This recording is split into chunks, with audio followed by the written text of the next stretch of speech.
И... Well, it's starting, I think. Yeah, there we go. Woohoo! We are live. Всем добрый вечер. Добро пожаловать на лекцию Стівена Шора и Билла Петерса.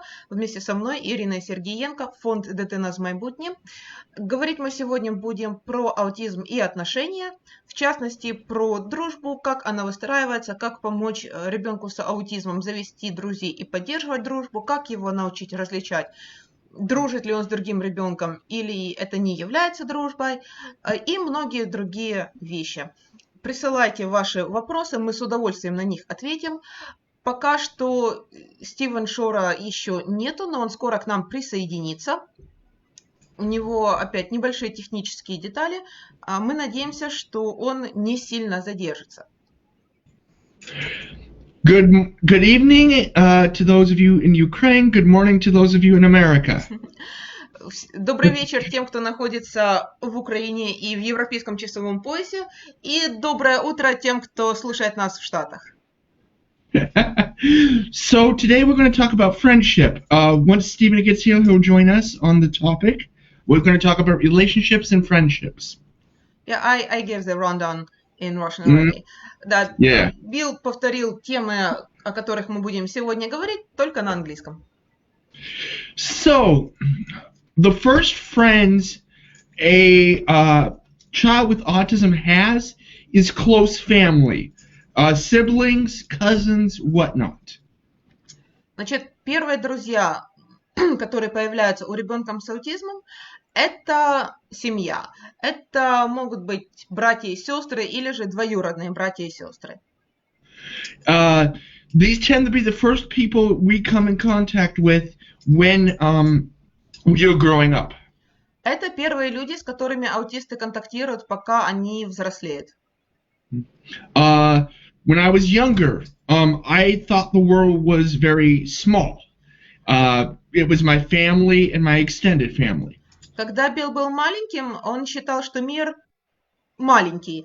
То есть это только его семья близкая и его дяди и тети. My father would take me out to go to places, to go to the store, church, whatever. And Dad and I would go to the park and things like this.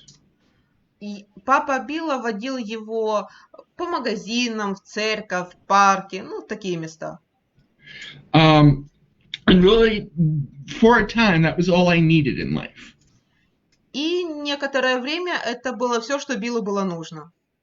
Was my family and the extended family. То есть семья и более далекая семья. Then I became curious about a little bit of the wider world as I got a little bit older. Потом Билл немножко вырос и заинтересовался более широким миром. I got interested in other kids a little bit. Он начал интересоваться другими детьми. Let me make sure that's not me causing the echo. Okay.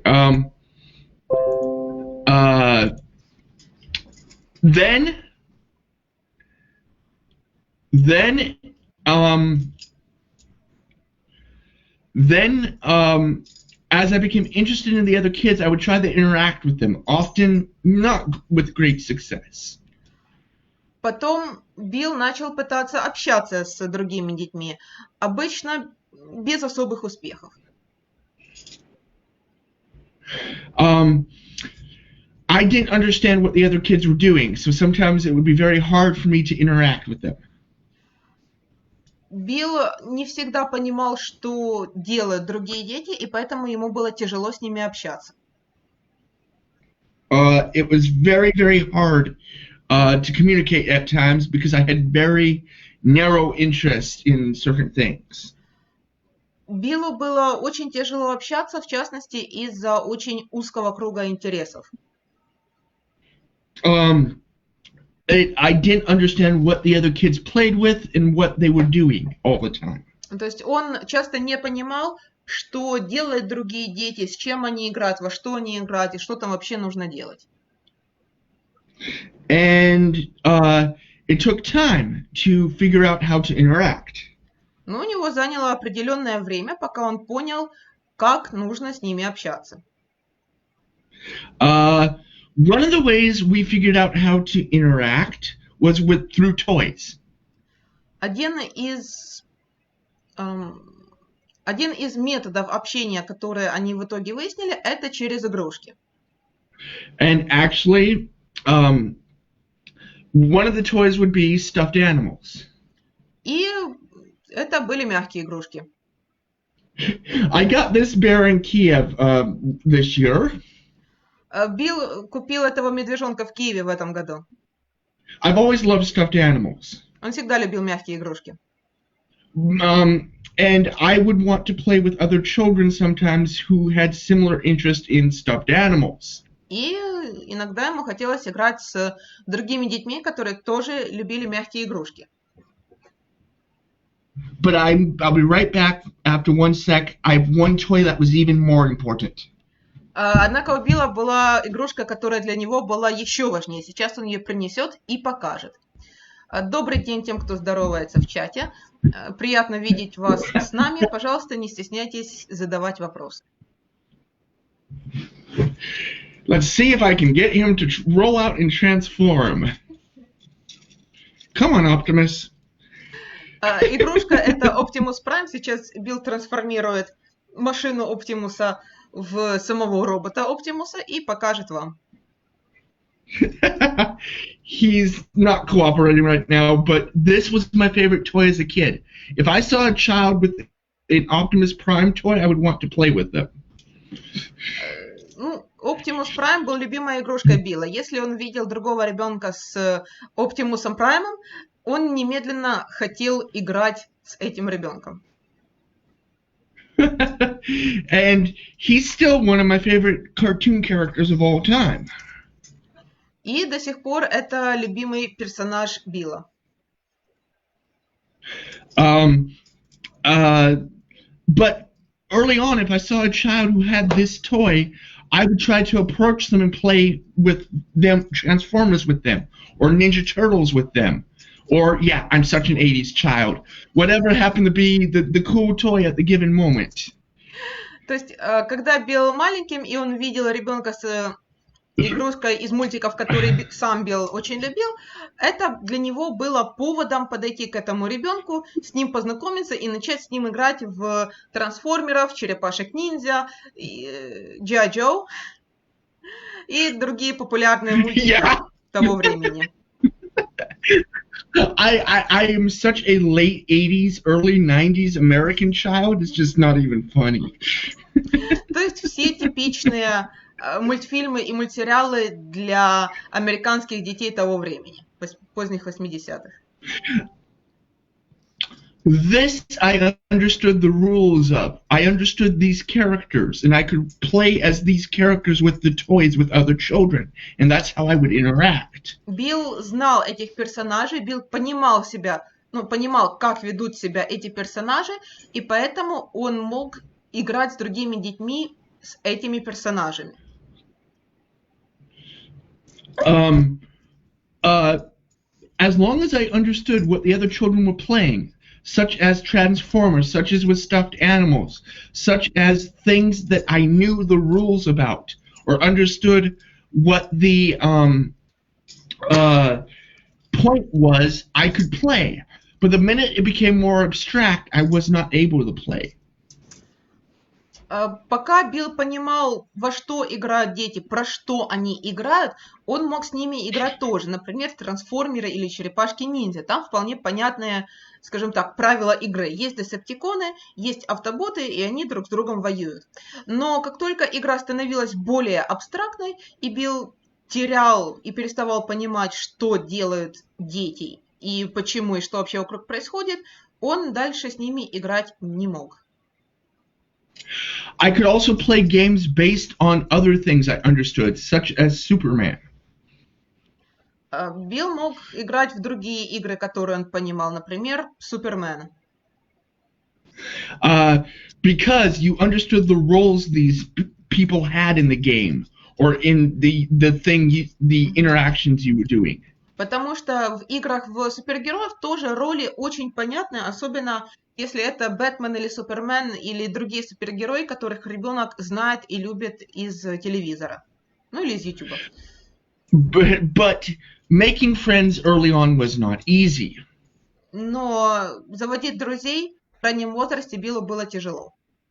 Because as you can see, my understanding of play was very narrow to what I could understand.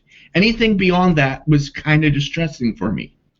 Потому что понимание игр у Билла было очень узкое. И любой выход за понимание этих игр для Билла был очень стрессовым.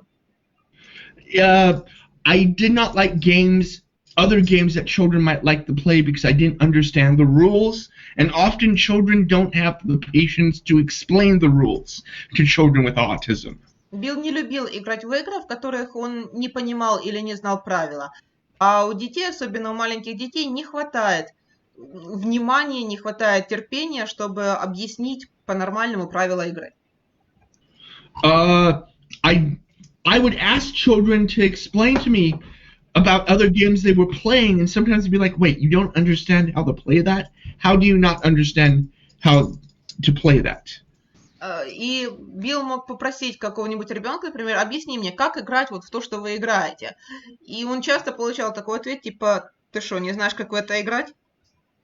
И никаких объяснений. And this would frustrate me. Come again? This would frustrate me because I would want them to explain it to me. И Билла это очень раздражало, потому что, почему ему никто ничего не объясняет? Stephen will eventually join us. He just disappeared down some rabbit hole momentarily. Yes, he just answered me.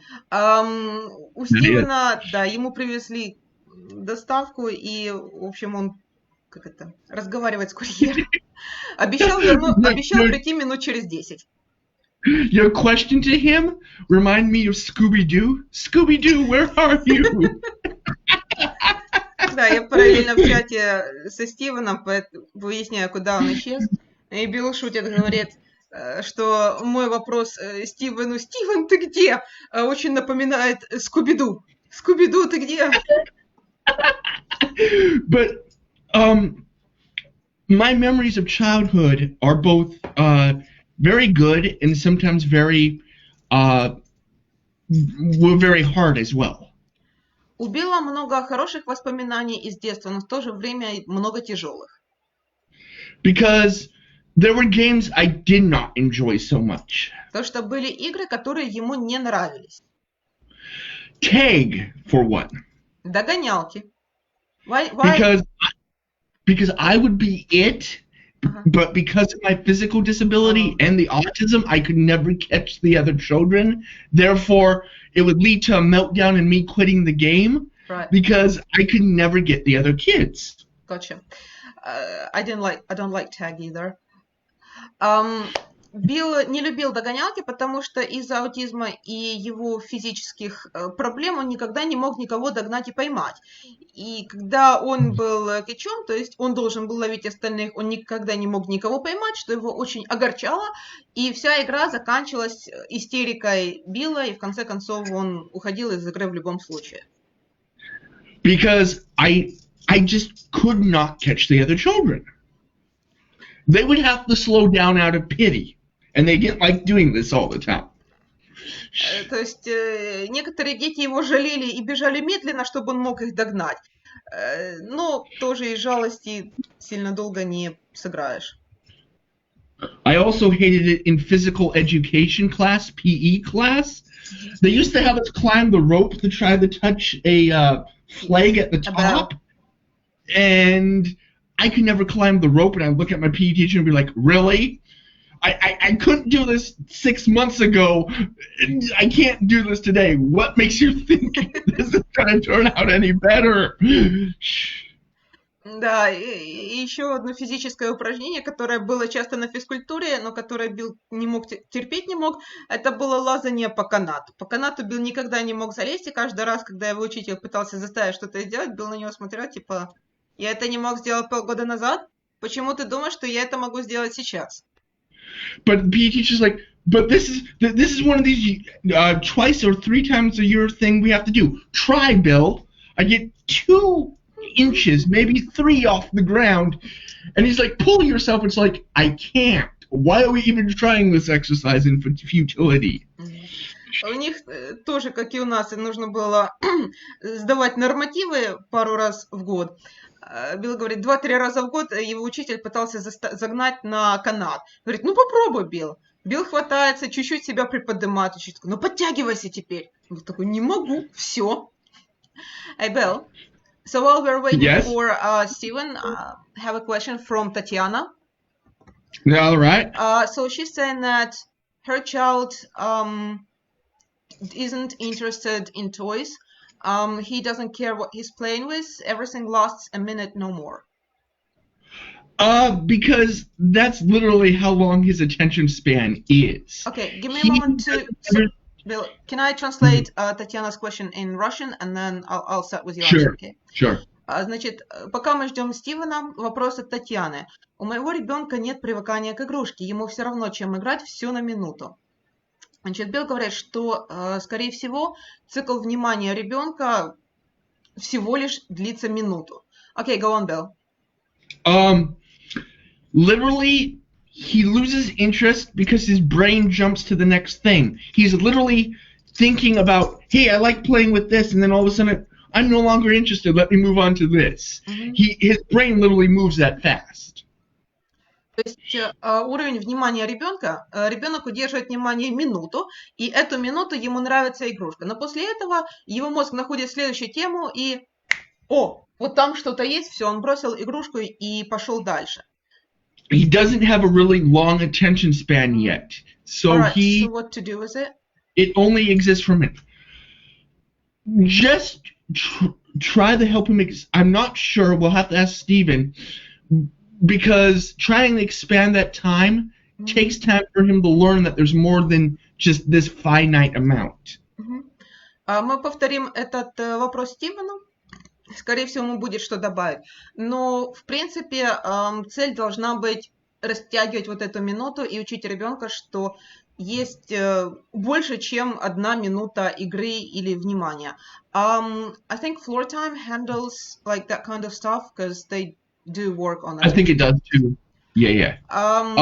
Вы можете посмотреть на методику Dear Floor Time, потому что там они занимаются с игрой и они учат, то есть там в процессе игры ребенка обучают, как удерживать внимание дольше на игре и как делать более полноценную игру. То есть не только взял, повертел, бросил, а играться как с игрушкой и на более высоком уровне уже составлять какие-то истории, как начать играть, потом сделать что-то другое, потом вернуться опять в изначальную игру. В принципе, вот методика Floor Time с этим помогает. All right. So also the fact is I hated it at first and I learned to like it. And you and I talked about this the other day when we were playing Roblox with your brother. Dodgeball. The American version. Пытаюсь вспомнить, как игра называется на русском языке. На английском... I have to explain the game. На английском языке это игра Dodgeball. У нас это будет как вариация высшие баллы. Разница между нашим и американской версией в том, что там у них практически у каждого ребенка есть мяч, мячи выкладываются на центр спортзала. Есть 2 команды, каждая команда подбегает, хватает мяч, и дальше дети друг в друга бросают мячи, кто как может. I hated it at first because I was always the first one to get out. Билл сначала ненавидел эту игру, потому что его всегда выбивали первым.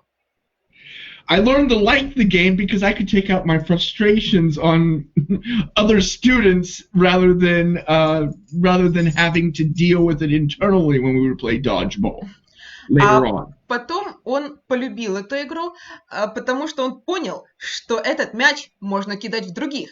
И тем самым выплескивать свое раздражение с другими детьми, вместо того, чтобы закрывать это все себе. Татьяна, надеюсь, вам поможет. Also a wonderful way to take out revenge on bullies. И еще это хороший способ отомстить тем, кто раздражал Билла, и тем, кто его травил. And I dealt with my fair share of bullies growing up. А его травили многие, когда он рос.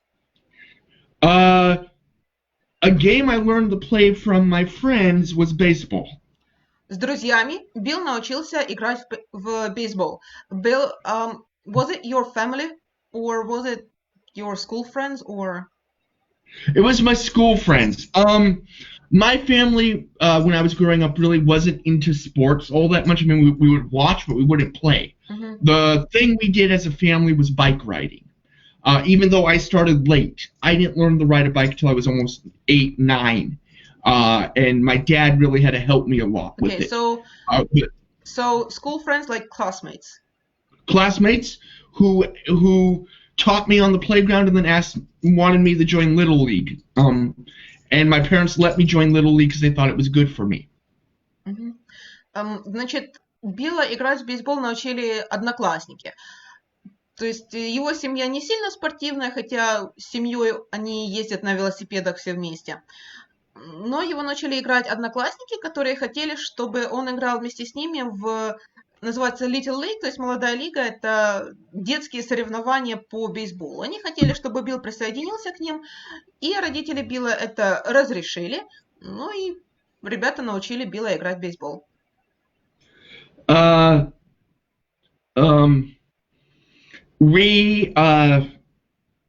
I joined Little League and learned to play ball. I had done T-ball before that, but it was kind of a half-hearted effort because I really didn't understand the idea of team sports. It wasn't until I really joined Little League and had friends who wanted me to play with them that I understood that. Билл и до этого немножко тренировался в бейсболе, но это был такой очень дворовой вариант, и Билл в то время не понимал, что такое командная игра, зачем она нужна и как это работает. А командной игре он научился с ребятами, которые хотели видеть его в своей команде, то есть когда они уже с ним подружились. Also, when I was 8 years old, me and my brother joined a soccer team, what you guys would call football. Well, yeah, I mean, you don't call football a game where you have to pick up the ball with your hands. That is a completely different discussion for an American, but yes, okay. Oh, hello, Steve. Okay, I made it. Hey! Welcome. Good to be here. Sorry for the unexpected delay, but there was a bit of a delivery explosion. That's all right. Ooh. Just give me a moment to introduce you, and Okay. I'll catch you up where we were. Прошу любить и жаловать, Стивен Шор, профессор из США, к нам наконец-то присоединился. Я ему сейчас коротко расскажу, о чем мы говорили до этого, и он к нам присоединится полноценно. So, the short of it is that Bill was talking about his childhood experiences with friendship, and that in the beginning, friendships was mostly family, cousins, and siblings, and that most of his schoolyard friendships or outside friendships started with interest stuff. So enjoying similar cartoons, similar games, and approaching kids who had Optimus Prime toys for the most part. And he was just telling about his schoolmates. Sport. Yeah, getting him to join in on sports. And we were just talking about the fact that we call football soccer, their football, and that our football is completely different. Well, you don't call a game football if you're picking up the ball with hands all the time. I've watched American football. I have never really played, but that's probably because of my physical disability. But you can translate what we've been talking about to catch them up. Yeah. Oh God, that's quite a bit. Также Билл, насчет спорта, Билл также в какой-то момент присоединился к футбольной команде местной. И дальше я пошутила, что есть американский футбол, а есть нормальный футбол. Но я пошутила, что не называется игра футболом, если там постоянно поднимают мяч руками. И на том моменте присоединился Стив. All right, Steven, do you have anything to add? Maybe like early childhood experiences, or starting Yeah, off with yeah, friends, first friends, stuff like that? yeah. I could talk about that. All right. Well, starting from the very beginning, after 18 months of typical development, I was struck with the regressive autism bomb, where, like with 30% of us, I lost functional communication, had meltdowns, withdrew from the environment, and in brief, became a very autistic little kid. Okay. So you talk a bit, and then I'll translate the thing, because I have to remember everything you said. Oh, yeah, that's right, yeah. Yeah, just All right. reminding that I have to run the translations. Для тех, кто Okay. еще не знаком с Стивеном Шором, он тоже аутист, и он один из тех, у кого была сильная регрессия в 18 месяцев. То есть он, получается, где-то 1,5 года развивался вполне стандартно, а потом у него был сильный регресс, и он стал таким классическим, очень явным аутистом. То есть он потерял наработанные навыки речи и коммуникации, и дальше по списку. You see, Fortunately, Go ahead. That's what Dr. Shore and I are a little bit different. I was using sign language, but I never really had communication verbal before I started talking. И в этом Билл и Стивен отличаются. То есть если у Стивена был откат и по вербальному тоже, то у Билла он с самого начала не разговаривал, а использовал жестовую речь. И годам 3... Well, how old were you when you started talking, Bill? 3? I lost... Oh, talking to Bill. Go ahead. Yeah, hang on. I'll call out the name first when I'm asking you stuff. Got it. All right. Okay. Really, I was around about 3.5, and I went from not speaking to full sentences and beyond in a very, it was almost a day or a little more where I went from nothing to full sentences. И Биллу было примерно 3-3,5 года, когда у него был резкий скачок, и он перешел от невербального до полностью вербального ребенка.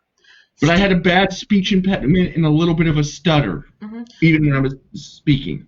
Но при этом он говорил нечетко и немного заикался. То есть ему нужно было еще дорабатывать с логопедом. All right. Steven, keep going. Sure. Yeah, okay.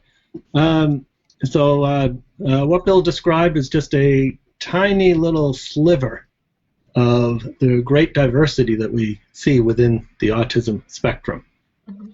То есть, на самом деле, вот эти два примера развития Стивена и Билла, это только маленький кусочек и маленькая вариация. Вариантов, на самом деле, очень много, поскольку дети развиваются по-разному. And so back to my story. Fortunately, my parents rejected the professional's recommendations for institutionalization in favor of intensive home-based early intervention.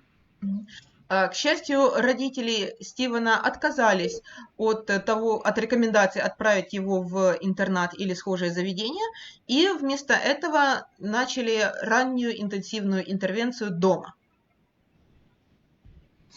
And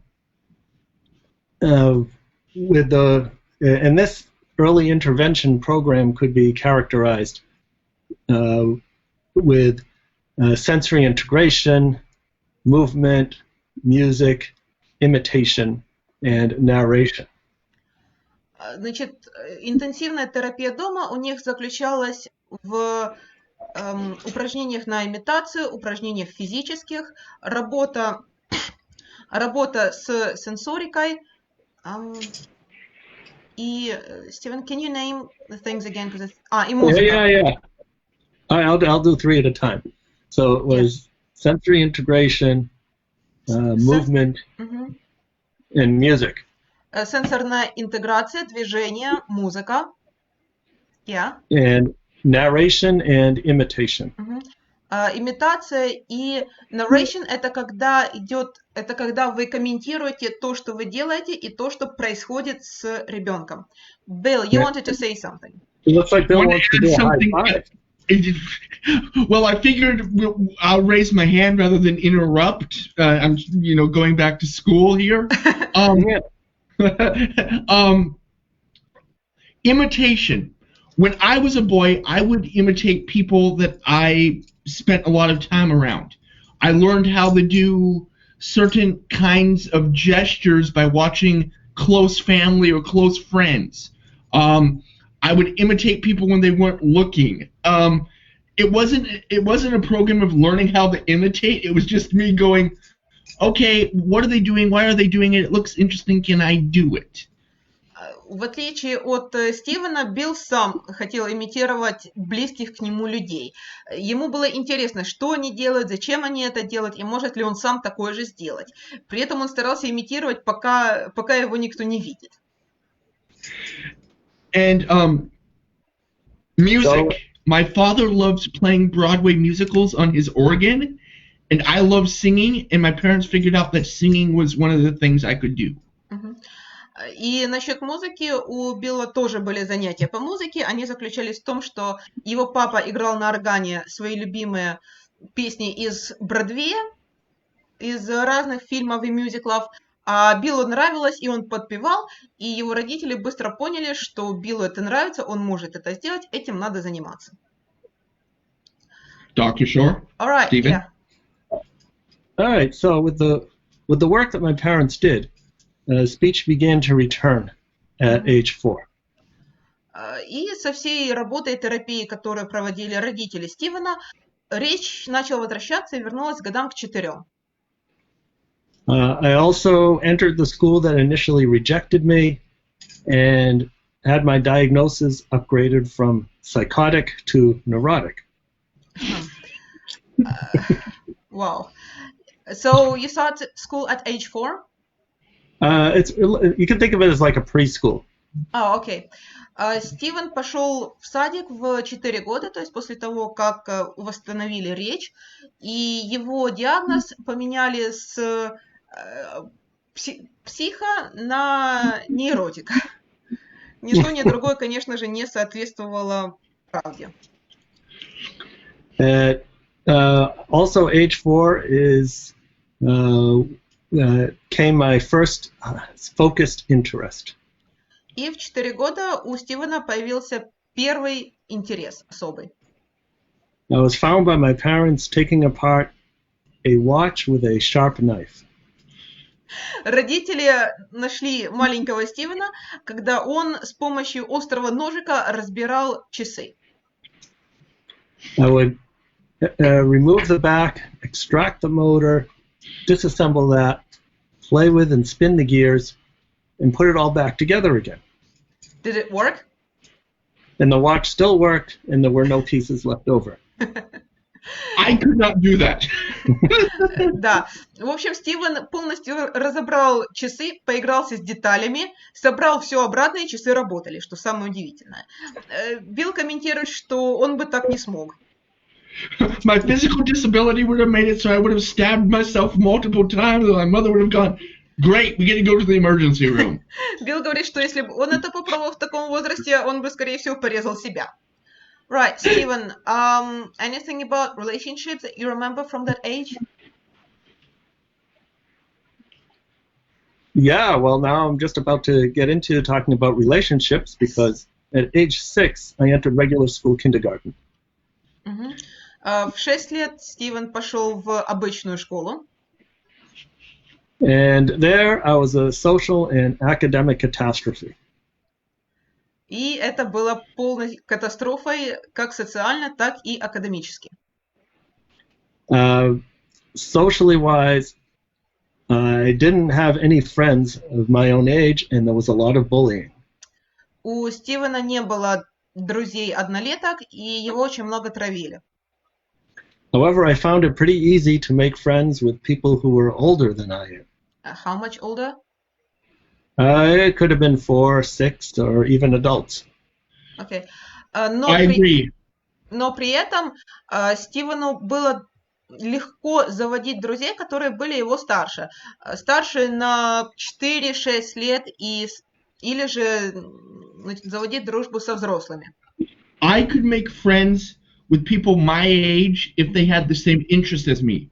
But I could make friendships with children who are older than me or younger than me quite easily, or I could strike up friendships with adults that were very much older than me. And I would start to think of myself as an adult, even though I was still a child. Билл комментирует, что у него была очень похожая ситуация. Ему было легко заводить дружбу с детьми, которые были его на несколько лет старше или младше, или же со взрослыми. Но при этом, когда он начинал дружить со взрослыми, он себя начинал тоже считать взрослым, хотя по факту являлся ребенком. And what Bill just described is a very autistic thing to do. И это, в принципе, очень такая распространенная аутичная черта. So I had no interest in what my classmates were interested in. Стивену было абсолютно неинтересны темы, которые интересовали его одноклассников. No interest in sports, no interest in watching TV, or at least what they wanted to watch on TV, or really anything else. Спорт, мультики, все, что интересовало его однолеток, самого Стивена не интересовало. Bill, you wanted to say something? What's interesting for me is things that unlocked friendship for me with people my age. Star Trek, superheroes, and sometimes imaginative play, if I understood the rules of the imaginative play. Билл комментирует, что вещи, которые помогли ему завести дружбу в детстве, это был Star Trek, то есть популярные такие вот вещи, которых знали все. Star Trek, определенные... But I liked having friends older and younger than me because they explain things better to me than people my age. То есть такие вот общие интересы и общие медиа, которые знали все дети. И если Билл понимал правила игры, даже если это была игра такая вот на фантазию, которая обычно у аутистов проблемы с этим, пока он понимал общие правила и персонажей, все было хорошо. Но при этом он предпочитал играть с старшими или младшими, потому что, по его словам, они объясняли все лучше, чем однолетки. All right, Steven? Steven? Well, what Bill is bringing out, and what happened with me as well, is that we tend to make friends with people who are outside of our own culture. And we can think of culture as being nationality, religion, race, and including age. Стивен говорит, что для аутистов вполне типично заводить друзей вне их, скажем так, социальной группы. Что он подразумевает под социальной группой аутиста? Это могут быть люди, которые другой расы, из другой страны, из другой религии, другого возраста, то есть с другими людьми. Why do you think that is, Steven? I think it's because people of our own culture intimately know how we're supposed to behave. And autistic people, by definition, are going to behave differently. Стивен считает, что это потому, что люди из социального круга самого аутиста, они знают, как нужно себя вести. Для них это очевидно, и поэтому они этого не объясняют, что для аутиста тяжело. Потому что аутисту проще, когда ему объясняют, что, как и почему. Bill, you had a comment. Well, something from my childhood that comes back to me. We were going on an Amtrak train from my hometown to my grandmother's in Chicago. And I met another child who was on the train who I found interesting, and he was African American. And some people looked at us a little strange because I was playing with an African American boy on a train. I didn't understand the concept of racism, and the boy tried to explain it to me, and then my parents had to explain it to me because such an idea did not exist. For people with autism, such boundaries as class, race, religion don't matter as long as we have something in common that we can do. We don't see it. Racism had to be explained to me. All right. Билл добавляет, что когда он был маленьким, и они с семьей поехали в гости к бабушке на поезде, он там познакомился с мальчиком такого же возраста, который был афроамериканцем. И тогда многие люди которые тоже ехали на поезде, смотрели на них как-то странно. И мальчик этот сказал Биллу, что это из-за расизма. А Билл не знал, что такое расизм. Для него вообще не существовало такого концепта. И получается, что... Bill, you talk a lot, so I need to translate a lot. Yes. Андрей, я вижу ваш вопрос, я его задам, вы не волнуйтесь. Просто мне нужно найти хороший перерыв в теме разговора, чтобы задавать вопрос. Поэтому, пожалуйста, потерпите немного. Ваш вопрос я вижу, я его задам. Bill, sorry, I had to answer one of the comments because he's repeating his question. Sure. Yeah, I will ask it at some point. And I'm still explaining the training thing. То есть для аутистов часто не существует социальных барьеров, которые знаем все мы. То есть любые предрассудки классовые, раса, религия, еще что-нибудь, они их не видят и не понимают. Биллу этот мальчик сначала пытался объяснить, что такое расизм, потом это пришлось объяснять родителям.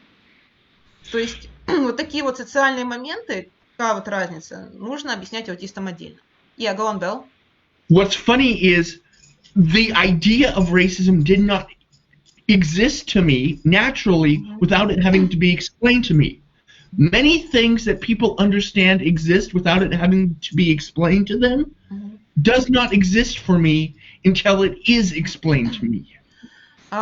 Билл добавляет, что многие вещи существуют для людей, им не нужно это объяснять. То есть большинство из нас знает, что такое расизм и предрассудки, и не нужно это особо объяснять. Но для Билла, пока ему не объяснили, что это такое, как оно работает, для него такой концепт не существовал.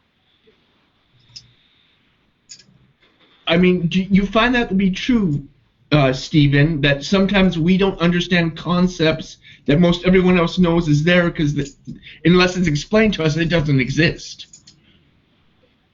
Steven, you got a comment? Oh, yeah, absolutely true.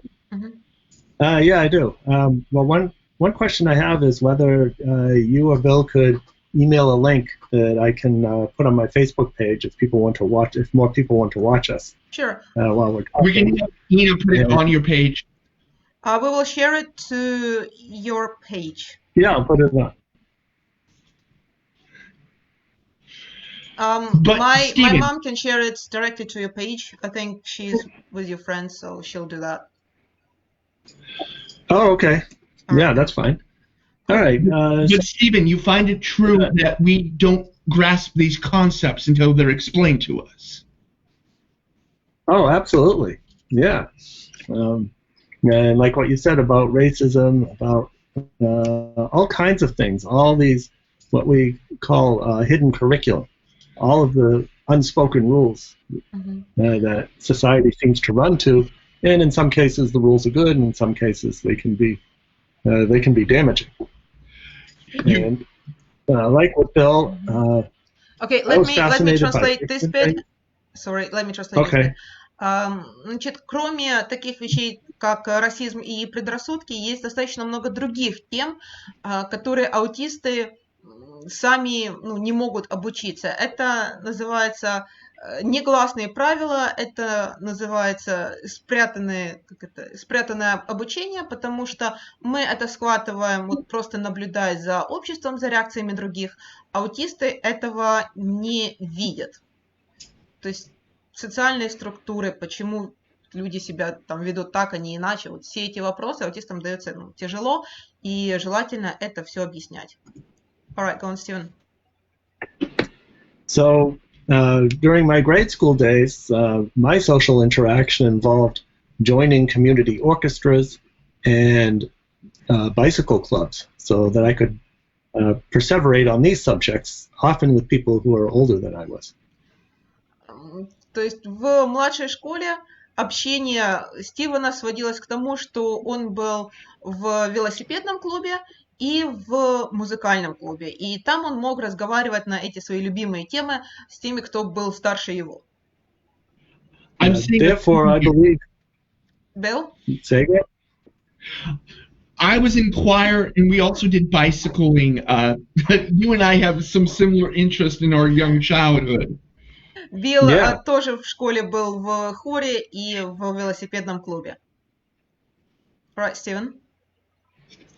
So therefore, I believe that the key to relationships, be it friendship, be it intimate relationships, whatever it might be, is through these focused interests. You still believe that, or is there something yeah. else now? Yeah. No, I still believe it's those interests Mm-hmm. that bring us together, because that way we can get, you might say, right to the heart of the conversation and interaction, instead of all of the small talk that's supposed to occur before. Да. То есть Стивен считает, что ключ к дружбе и хорошим отношениям – это общие интересы, особенно если это какой-то специнтерес ребенка, потому что тогда открывается поле для общения, и можно общаться продолжительно на любимые темы, вместо того, чтобы общаться на отвлеченные какие-то темы, через которые все проходят из серии «Какая у нас сегодня погода?» и общее такое «Как у тебя дела?». Bill, you have something to add. I'm going to add two things. One is I found over time that once I had friends, their interests would become my interests. Their friendship allowed me to get new interests. Также Билл обнаружил, что когда он подружился, когда у него появились друзья, он начал перенимать у них интересы. То есть то, что было интересно им, стало интересно и ему. The second thing is I had to, in 5th grade, and this was awfully late because this had been happening without me overtly knowing it before then, I had to have the concept of bullying and people disliking me explained to me in 5th grade, because I assumed if I liked me, everyone else should like me. Также в 5 классе Биллу нужно было объяснить, что такое травля, потому что он не понимал, что это такое, и не понимал, как кто-то может его не любить, и как такое вообще возможно, что его кто-то не любит. Для него не существовало такого концепта. It had been happening before that, but it was not overt and it was not direct. But one of my teachers pointed out that this had been happening in earlier grades, but it had been happening in ways that I would not catch. То есть травля была не такой очевидной, и Билла травили даже до 5 класса, просто над ним издевались так, что он этого не понимал. Up to 5th grade, I had this wonderful idea. If I loved me, then everyone else should love me. Why should somebody hate me? Unless they were my brother, who I understood hated me because sometimes we clashed. То есть до 5 класса у Билла было такое понимание мира. Я себя люблю, соответственно, все остальные тоже должны меня любить, и все остальные меня любят, и иначе не может быть, кроме его брата, который он понимал, что они могут друг друга недолюбливать, потому что они иногда спорили. I mean, brothers are brothers, and you clash, so that was explanatory. But everyone else must love me because I love myself. Брат это брат, и там все понятно, потому что они спорят и дерутся иногда, но все остальные-то чего? Steven, anything to add? Yeah, likewise with Bill. A lot of things had to be explained to me, including whether people liked me, maybe some things that I did that made people not like me. What could I do to get people to like me? I never really thought about these things. Да. Стивен добавляет, что I just found что он тоже не задумался о том, что кто-то может его недолюбливать, и что отношения могут быть более сложными, чем то, что он видит. I mean, and what's funny is, once I understood that people didn't always like me, I was like, that's not right. The world should be different than this. Literally, I understood that this existed, but that it wasn't right. Да, и когда Билл понял, что будут люди, и что есть люди, которые его недолюбливают, или которым он не нравится, он этот концепт понял, но считал, что так нечестно, и мир не должен таким быть. We autistics seem to have a sense of fairness that exists nowhere else other than in our heads and when we talk to other autistics. Because when I explain my idea of fairness to people who are not on the spectrum, they're like, but the world doesn't work like that. And I'm like, well, it should. It would make more sense if it did. То есть у аутистов часто в голове есть какая-то система ценностей и честности, которой больше нигде нет, она есть только у них в голове. И когда они пытаются об этом объяснить кому-нибудь другому, то обычно, ну да, так было бы честно, но мир так не работает. И это тоже то, что нужно объяснить. Guys, we have 2 questions, if you don't mind. Go Okay. ahead. All right. Question number 1. I will read it out in Russian first and then translate it for you. Итак, Sure. парочка вопросов от тех, кто нас смотрит. Андрей спрашивает. Моему ребенку 6, он перестал говорить в 1,5 года. У ребенка до сих пор проблемы с речью, он может произносить слова по одному, иногда 2, 3 или 4 слова, но нету спонтанной речи. Мы пытаемся вывести его на разговоры, особенно когда он чего-то хочет, и даем ему поощрение, когда у него получается что-то сказать. Но спонтанной речи все равно нет. Что посоветуете?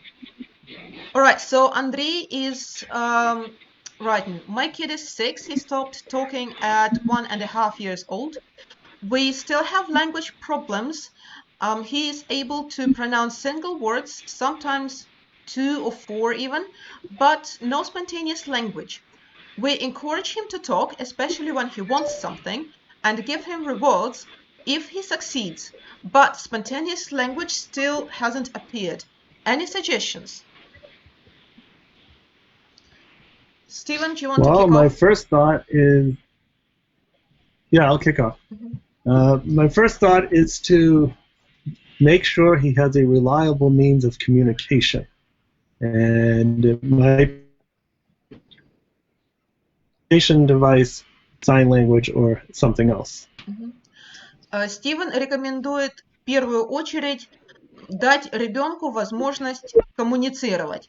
Даже если это не будет вербальная речь, все равно важно, чтобы у ребенка была комфортная форма коммуникации, которую он может использовать.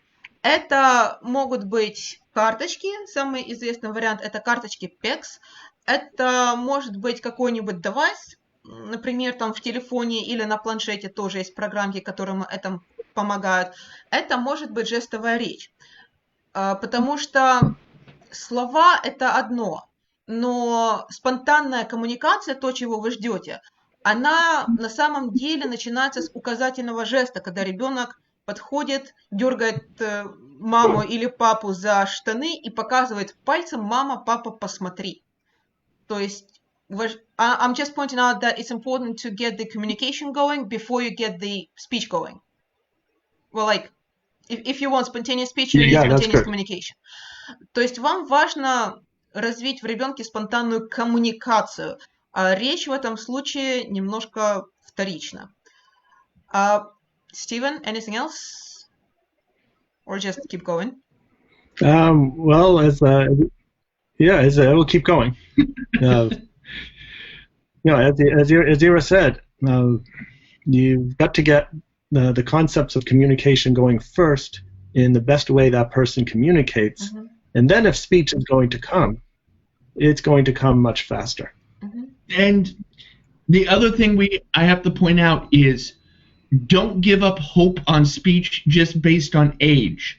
One of the things I've run into in Ukraine and in Eastern Europe is some doctors will say, well, if the child doesn't have speech by 10, it's done. There will be no speech ever in their life. And I'm like, this is wrong.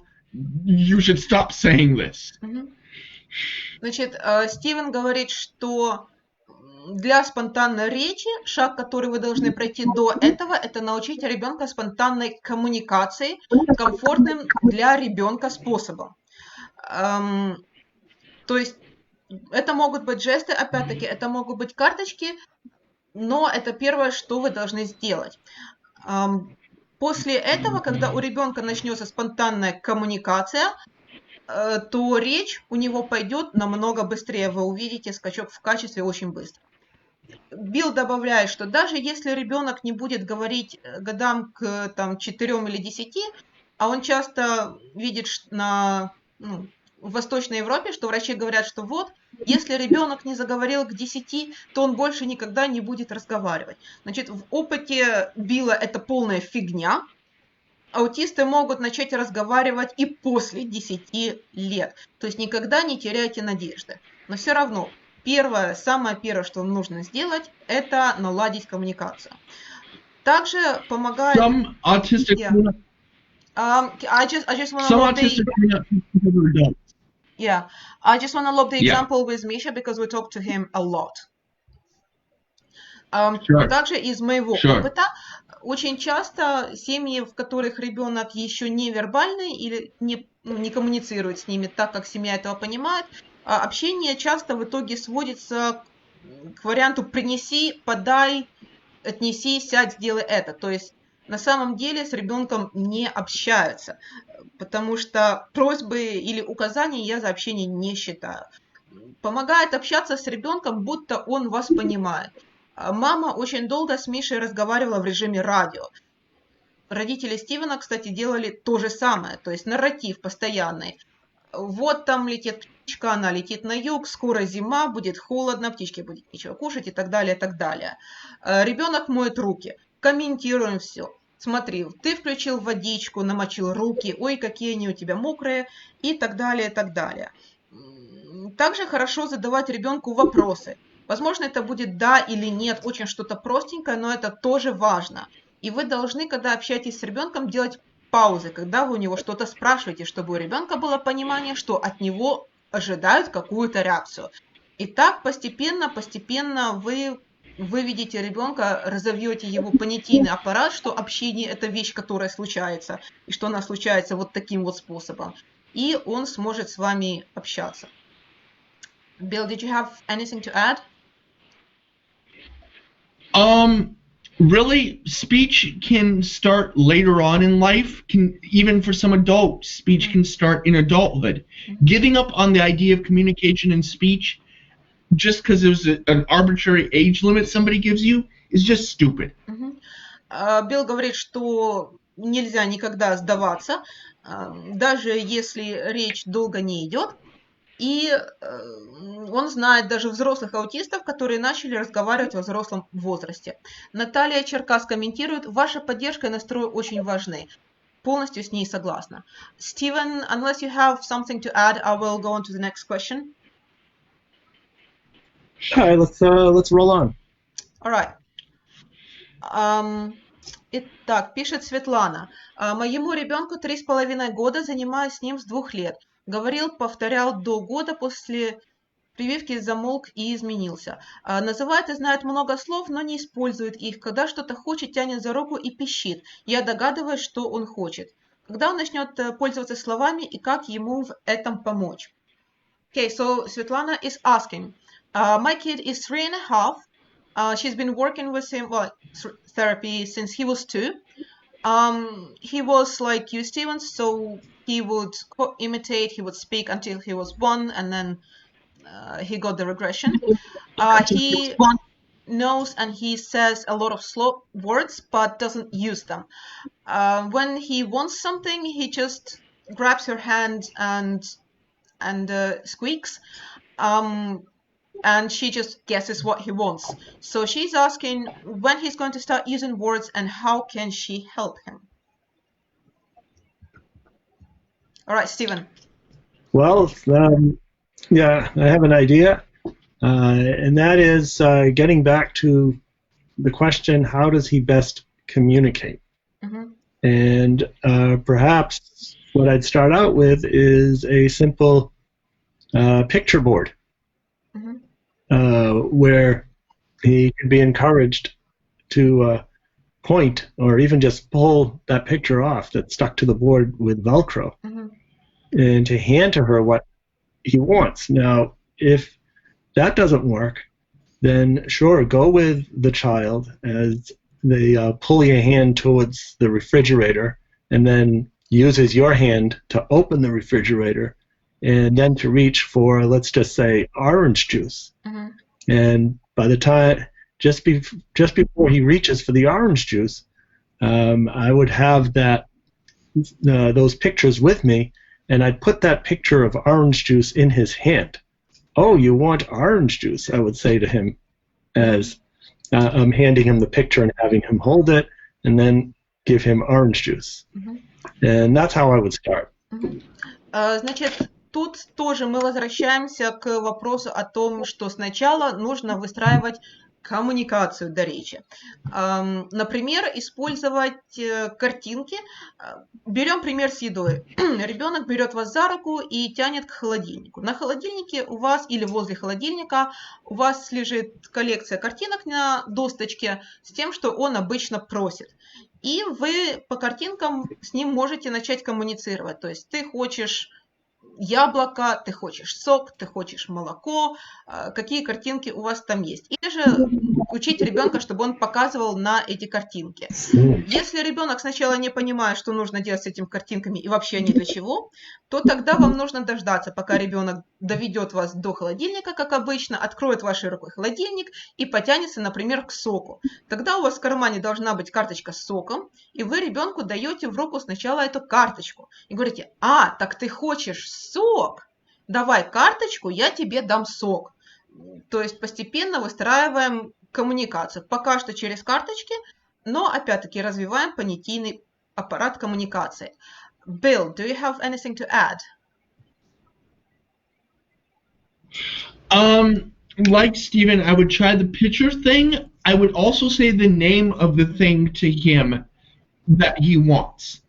The reason he might be squeaking rather than using language is that he doesn't like the sound of his own voice. At times, I know that I avoided speaking in certain ways, in certain situations, because I did not like the sound of my voice. Билл согласен со Стивеном и напоминать, что обязательно проговаривать то, что хочет ребенок. То есть даже если у вас пока что нету карточки, все равно должны проговорить: а, ты хочешь сок? Хорошо, держи сок. Иногда можно включить непонималку и попытаться сказать: ты хочешь сок или молоко? И чтобы ребенок как-то показал вам, что именно он хочет. В зависимости от уровня ребенка вы можете требовать от него больших действий. То есть либо он покажет пальчиком, на что именно он хочет, либо он выберет нужную карточку, либо он вслух скажет сок. То есть это вы уже должны корректировать под ребенка. И второй момент, Билл говорит, что, возможно, ребенок пищит, потому что ему не нравится то, как звучит его голос. В таком, у Билл тоже бывали такие моменты. Bill, you're right in time. So what to do? Hey, hold on. Yeah. I need to go lock my front door and I'll be right back. Okay. Билл скоро вернется. Steven, any suggestions what to do if the kid doesn't like the sound of their own voice? Yeah, I mean, that's difficult. Most people don't like the sound of a recording of their own voice. So that's very understandable. Yeah. Therefore, maybe start with singing. And singing with the child. And getting them to sing with you. So I take a musical approach. Nice. Значит, насчет того, что делать, когда ребенку не нравится звук его собственного голоса. Стивен рекомендует начать с песен.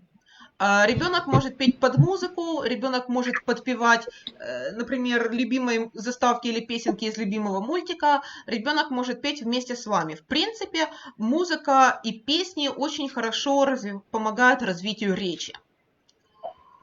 Так, продолжаем с вопросами. We're getting lots of questions, guys. Oh, this is good. I mean, it's wonderful that we get questions. It's better to answer questions than not to have anything to say at all. Oh, that's true. Итак, Оля нам пишет. Здравствуйте, ребенок 5 лет. Речь понимает частично. Очень обижает, бьет других детей. На картинках знает, что это плохо. Сам постоянно это озвучит. Какие могут быть причины? Спасибо. So Oля is writing to us. Hello, my child is 5 years old. He partially understands speech. He hits other kids a lot. He knows that hitting is bad when she works with him on social stories and pictures. He says it himself a lot. So what can be the cause of him hitting the other kids? Could I go first, Stephen? Yeah, I went first the first couple of times, and now you go first. And it's my turn. I have to step out for a moment, but I will be right back. Okay. He's probably hitting out of frustration with not understanding the other children, or the other children are bugging him. And the easiest way to make people go away when they are a problem is you hit them. Оля, скорее всего, ваш ребенок бьет и обижает других детей, потому что они из-за фрустрации. То есть фрустрация и раздражение может быть либо потому, что поведение детей его раздражает, либо потому, что он не понимает, чего они от него хотят. И в таком случае агрессия – это самый простой и быстрый способ избавиться от проблемы. Он побил ребенка, который его раздражал, ребенок ушел, больше его не раздражает, проблема решена. What to do? Oh, geez. First, you have to figure out why he's hitting people and explain to him how to deal with the issues at hand. Первое, что вам нужно сделать, это попытаться понять, что именно раздражает вашего ребенка. То есть, возможно, это неподеленная игрушка, возможно, это то, что он не понимает, что дети говорят. Вам нужно за этим проследить, сделать небольшое исследование и понять, что именно идет не так. После этого вам нужно проговорить ситуацию с вашим ребенком и дать ему другие алгоритмы действий. Например, если ребенок, к которому ты подошел и попросил «дай игрушку», тебе ее не дает, ты можешь сделать вот так-то и так-то. Например, ты можешь подождать, ты можешь сказать «пожалуйста», ты можешь сказать «давай поменяемся» и поменяться с ним игрушкой. Если ты совсем не знаешь, что делать, можешь подойти ко мне, взять меня за руку и привести, и я помогу тебе решить проблему. То есть у ребенка нету алгоритмов решения проблемы, и сам он их придумать пока что не может. Поэтому вы должны ему рассказать, что ему делать. And it's important that he understand that you talk about the emotions he is feeling. Также очень важно, чтобы вы с ним проговаривали эмоции, которые он ощущает в этот момент. И важно научить его понимать, что он чувствует, какие эти эмоции, дать им имена и даже научить его, как выражать эти эмоции. You need to explain. Emotions are very complicated things at times. Потому что эмоции могут быть очень сложными. Because there is a very thin line in between being excited and being anxious. There's a very thin line in between being happy and excited, things like this. Потому что линии, например, между радостью и восторгом очень, очень тонкие. Линия между тем, когда ты очень сильно нервничаешь или очень сильно чем-то восторгаешься, тоже бывает очень тонкой.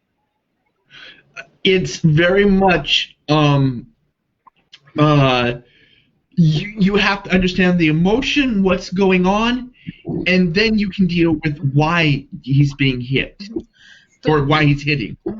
То есть нужно понять эмоцию, нужно понять, что происходит, и потом уже выяснять, почему он бьет, чего ему не хватает, чтобы решить проблему без драки. But you have to have him understand the emotions he's feeling. You have to try to help him figure out why he's hitting, and then deal with those issues after you've done those first two things. То есть сначала ему нужно объяснить, чтобы он понял эмоции, потом с ним нужно проговорить, чтобы он понял, почему он дерется, и дальше уже можно работать глубже. Steven, any comment? Yes. And as Bill was describing, you have to find out the reason behind the behavior of hitting. And I have an interesting example which I will now explain. Стивен подтверждает слова Билла, то есть нужно понимать, что провоцирует ребенка. Комментарии от нашего фонда. Другие дети также могут вызывать сенсорную перегрузку, менять правила во время игры и так далее. То есть причин очень много. All right, go on, Steven. an autistic child I know who was non-speaking, had difficult time communicating, and severe sensory issues. Had two new children join his class. У Стивена есть пример, ребенок, постарше, у которого был невербальным, у которого были проблемы с коммуникацией и очень сильная сенсорная чувствительность. В его класс добавилось 2 новых ребенка. Those two children would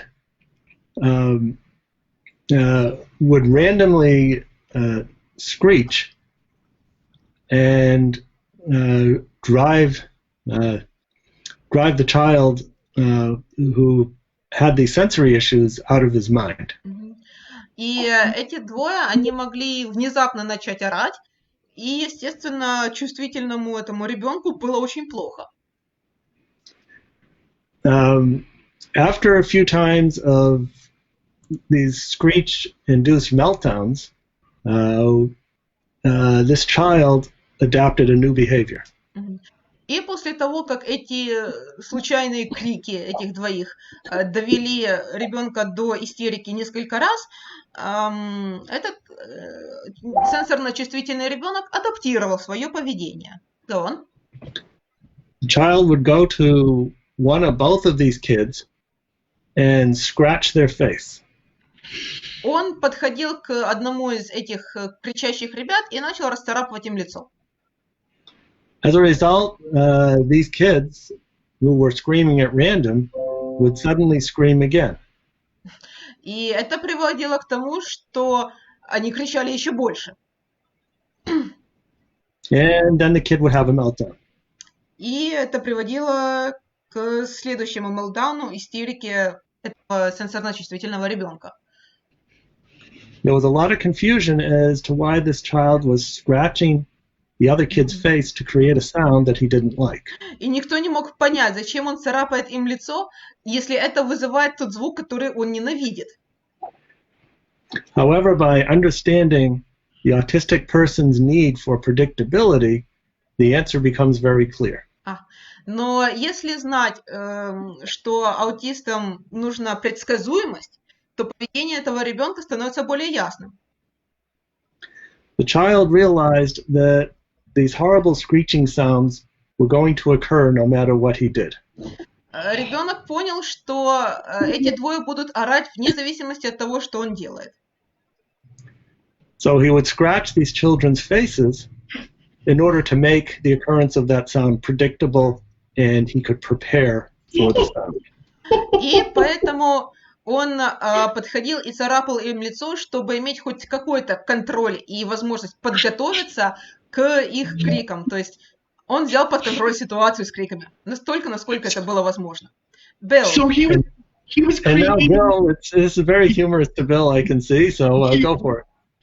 So he was scratching the other children so that these sounds that he knew was going to happen would happen on his terms. Essentially, if this is going to happen, have it happen on my terms rather than at the odd times that you other children decide to do it.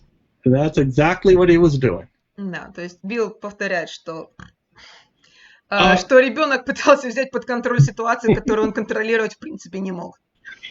Yes. I'm going to talk about something similar, not quite. I have a child in Church Kiev who desensitizes himself by listening to sounds that cause him distress. У Билла в Черткове есть ребенок, который сам себя приучает к звукам, из-за которых у него истерика. То есть он их сам находит в интернете и слушает.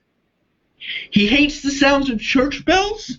Например, он ненавидит звук колоколов церковных.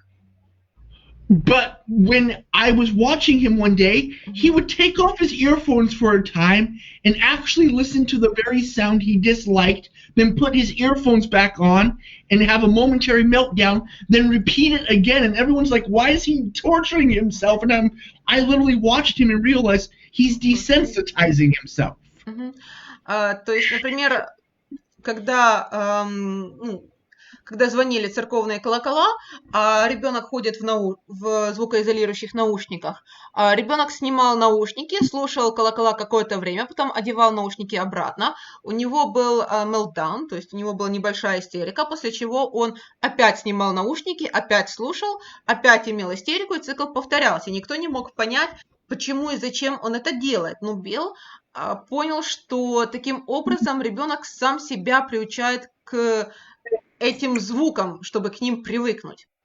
One day we were outside playing on the playground, and he knew the sounds of the church bells were coming. He took off his earphones and handed them to me. He trusts me. We have a relationship. He hands them to me and basically puts them in my hands and looks at me, gives me this look of, don't hand them back to me until I tell you to. And he went for 10 minutes listening to the church bells, then came back right before his meltdown and said, please give me he's not verbal, but he's like, please give me my headphones.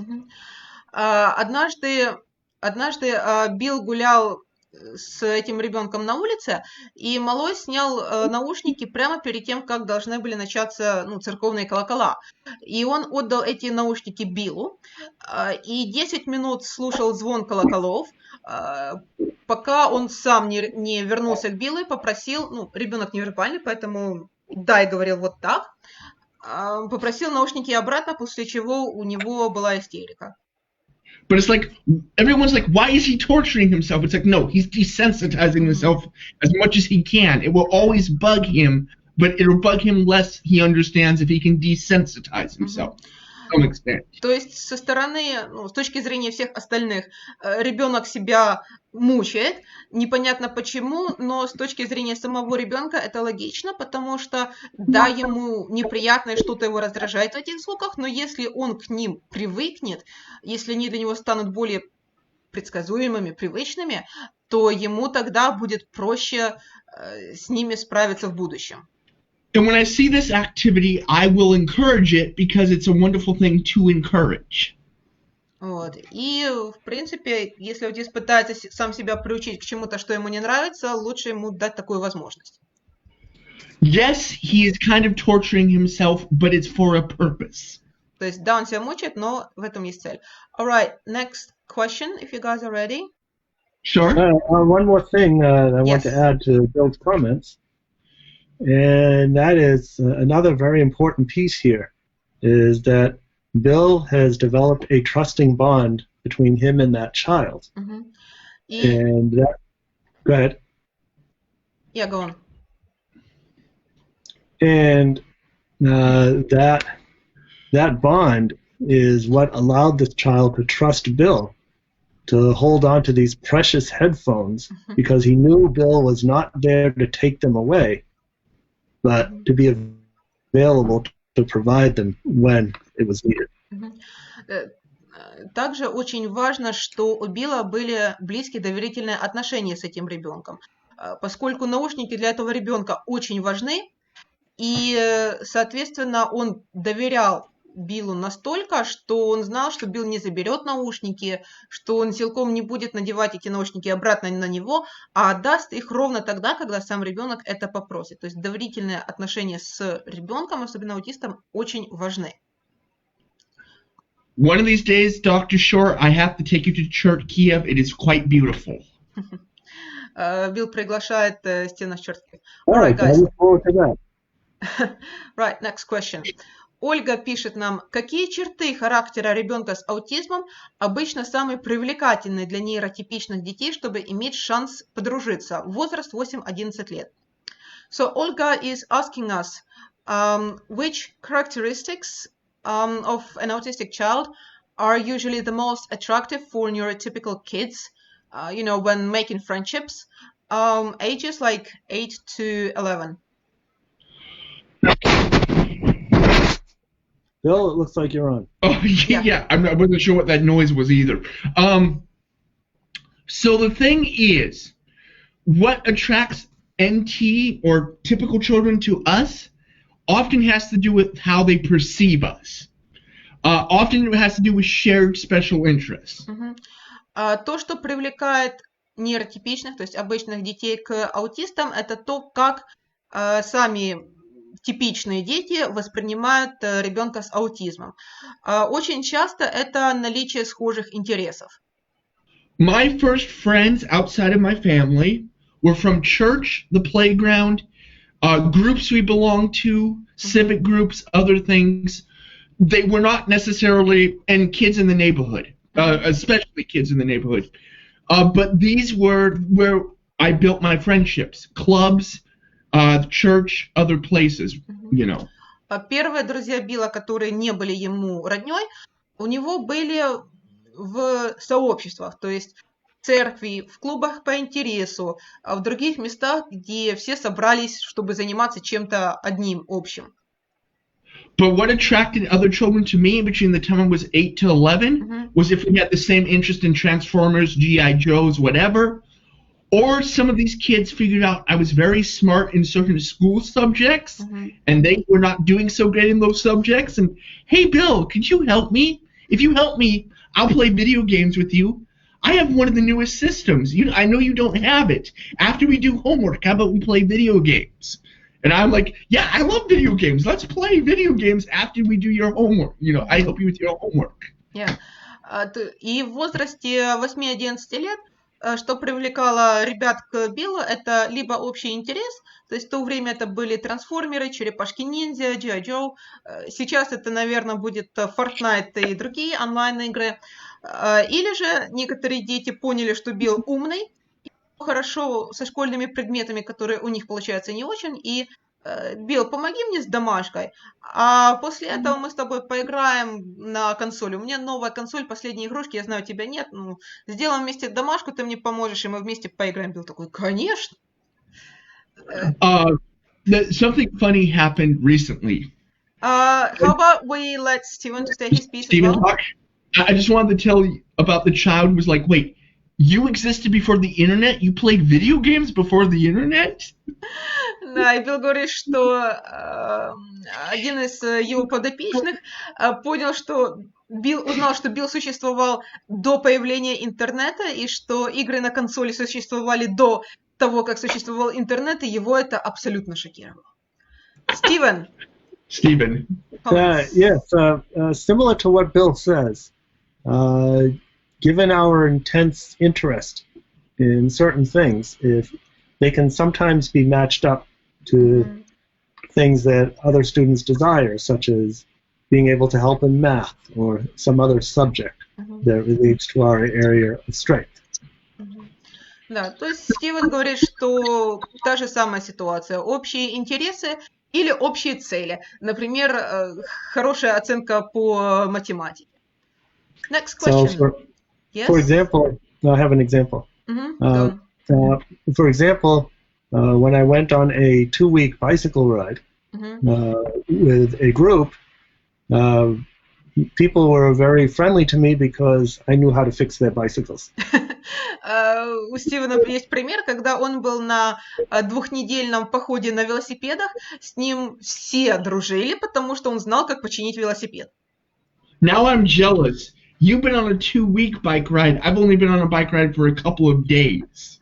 Well, then it looks like we need to go on a bicycle ride. Oh, that would be so wonderful. Yeah. Билл и Стивен мечтают о том, чтобы съездить куда-нибудь вместе на велосипедах. Итак, next question. Ира нас спрашивает. Дочке 8 лет, вербальная, односложно отвечает на вопросы, но основная речь повторы из мультфильмов. Категорически отказывается учиться, отсутствует интерес к обучению, жетоны работают, но желание учиться не появляется. Как заинтересовать?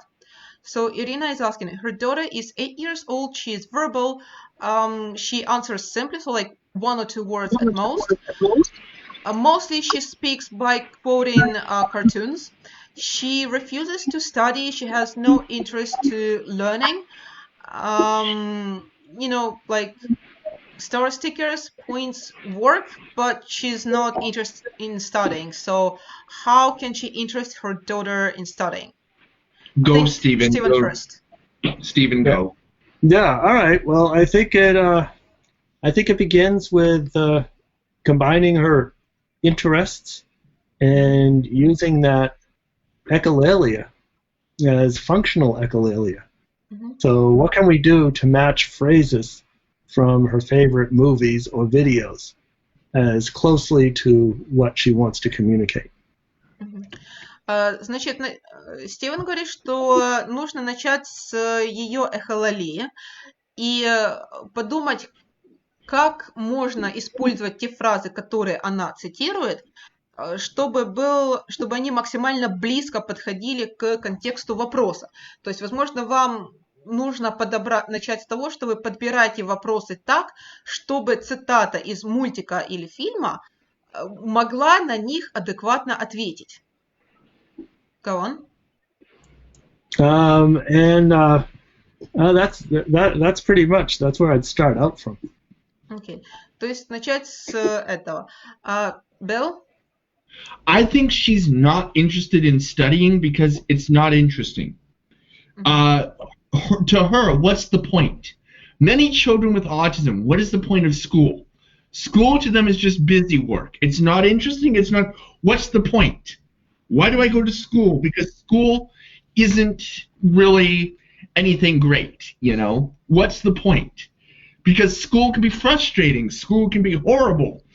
And as we talked about last week, and you and I have talked about a little bit with your brother, we tend to want to put different areas in different boxes. School is school, home is home, religious activity is religious activity, and these don't bleed, generally, with very little bleed over, homework or whatever. Right now in quarantine, everything has bled into everything, and it's upsetting our entire ability to deal. Alright. Значит, что говорит Билл? Во-первых, аутист, ей может быть просто неинтересно учиться, так как она не видит в этом смысла. То есть она не понимает, зачем и для чего ей все это нужно. Особенно если она ходит в школу, где она должна учить много всего и непонятно зачем. Например, зачем ей знать географию, как ей это пригодится в жизни. Зачем ей учить математику, как ей пригодится математика в жизни. Это все ребенку непонятно. В принципе, это часто встречается с аутистами. В таком случае вам нужно любые занятия привязывать к ее реальной жизни. Математика, мы начинаем считать деньги, покупки в магазине. Потом, когда она подрастет, проценты, можно считать налоги, которые нужно заплатить, то есть чуть более сложно, если у нее к этому есть склонности. Чтение и написание. Ты хочешь найти свой мультик на YouTube? Напиши название сама. То есть вот такая вот очень простая и быстрая мотивация. Зачем нужно? Чтобы ты могла найти свой мультик на YouTube. Зачем тебе нужно уметь прочитать? А как ты знаешь, что ты покупаешь? То есть все вот эти вот моменты должны быть обязательно привязаны к реальной жизни, чтобы дать ей мотивацию. Второй путь мотивации – это через ее особый интерес. То есть если у нее есть какой-то особый интерес, вы его привязываете к уроку и как бы из-под тишка ее учите через особый интерес. Второй момент, который сейчас релевантен для всех аутистов, и мы об этом говорили на прошлой неделе, это то, что сейчас карантин. Аутисты любят, чтобы все было по четким зонам и отдельно. То есть вот у нас школа, в школе я учусь, вот церковь, в церкви там я молюсь и все такое, вот у нас дом, дома я отдыхаю. Сейчас из-за карантина все смешалось в одну кучу и все приходится делать дома. Возможно, вам поможет иметь определенную зону для занятий дома, в которой будет вот чисто для занятий и больше ни для чего. All right, I think we covered that. Yeah? Really, we have to help children understand what's going on now and help them understand that we will eventually get back to the ability to have these things separate. Yeah, but we've discussed this last week. I don't want to go into it. Yes, that's true. Да, то есть, естественно, важно, чтобы ваша дочь понимала, что сейчас происходит и почему. Are you ready for the next question, guys? Here we are. Yeah. Cool. Тамила пишет. Здравствуйте, моему ребенку 1 год и 4 месяца. Верно ли утверждение, что минимальное число занятий в неделю – это 20 часов? Сколько часов в неделю или в день я должна заниматься с ребенком в его возрасте, чтобы не перегрузить его? So Tamila is asking, greetings, my kid is year and 4 months old. Is it correct that the minimum number of, therapy sessions or, working with kids per week is 20 hours? How many hours per week or per day do I have to work with my kids at that age to, without overloading them? Yeah, all right, I'll go. Go, Steven. Well, first of all, 20 hours a week is a general recommendation. This primarily Go on. depends on the individual's needs. Значит, 20 часов в неделю – это очень общая рекомендация. В первую, такая усредненная, как усредненная температура по больнице. В первую очередь количество часов должно основываться на потребностях самого ребенка и его возможностях. It's also important to keep in mind that we need to be working with the autistic characteristics the child has, as opposed to working against them. Также важно помнить, что нужно работать с аутичными характеристиками и общими характеристиками ребенка, а не против них. Can you elaborate what you mean by that, for those who don't know that? Oh, yeah, sure. So, for example, say you have a child who has a fascination with balls. And that's all he wants to do. If you try to take it away from him, he has a meltdown. Например, то есть что значит работать с аутистическими чертами, а не против них? Допустим, есть ребенок, который любит мячики. Он их обожает, и все, что он хочет, это только играть с мячиками. Как только вы забираете мячик, все, начинается истерика. And what he does is he'll take a ball and he'll throw it randomly. And perhaps one might think that these objects are a powerful reinforcer, so now we can make him work for these balls. Например, он любит там брать мячики и их бросать. Некоторые на это посмотрят и скажут: ага, это мотивация, значит, теперь ребенок будет работать за мячики. However, I think there's a better way than taking something. There's a better technique than taking something away, something that this child loves and lives for. Однако есть лучшие методики, чем брать у ребенка то, что он любит, и выдавать это только как награду. But what I would do is I would come into that child's room with dozens of balls of different sizes, shapes, colors, and all kinds of other differences. Например, что сделал бы Стивен, это прийти к этому ребенку и с собой иметь много-много разных мячиков, разного цвета, разного размера, разные текстуры, очень разные. First thing I would do is I'd hand a ball to the child and say, here, and he would grab it and throw it, and that would be good. Go on. And I would do that enough times until we are setting up a routine where I'm giving him a ball and he's doing whatever he wants to do with it. Дальше Стивен начинает с того, что ребенок знает. То есть он дает ребенку мячик, любой, ребенок берет этот мячик и его бросает. То есть то, что он делает всегда. И они устанавливают таким образом взаимодействие. Пока что только на фоне того, что Стивен дает ребенку мячик, и ребенок делает все, что хочет с этим мячиком. Once the relationship is developed, I can use these balls for counting, categorization, or even bringing in another person that this child might bring the ball to or take from. So I would bring, for example, Bill into the session. И когда с ребенком устанавливается контакт и какое-то доверие, можно эту игру дальше уже развивать. Мячики можно использовать, чтобы учить ребенка понятиям большой, маленький, цветам учить, считать учить. Можно добавить еще одного человека, которому этот ребенок будет мячик передавать, то есть уже развивать эту игру дальше, поскольку с ребенком есть доверительные отношения, и ребенок уже будет к вам прислушиваться и готов с вами взаимодействовать. And in this way, I'm developing a relationship with the child that involves his special and focused interests. And he knows I am a provider of his interest as opposed to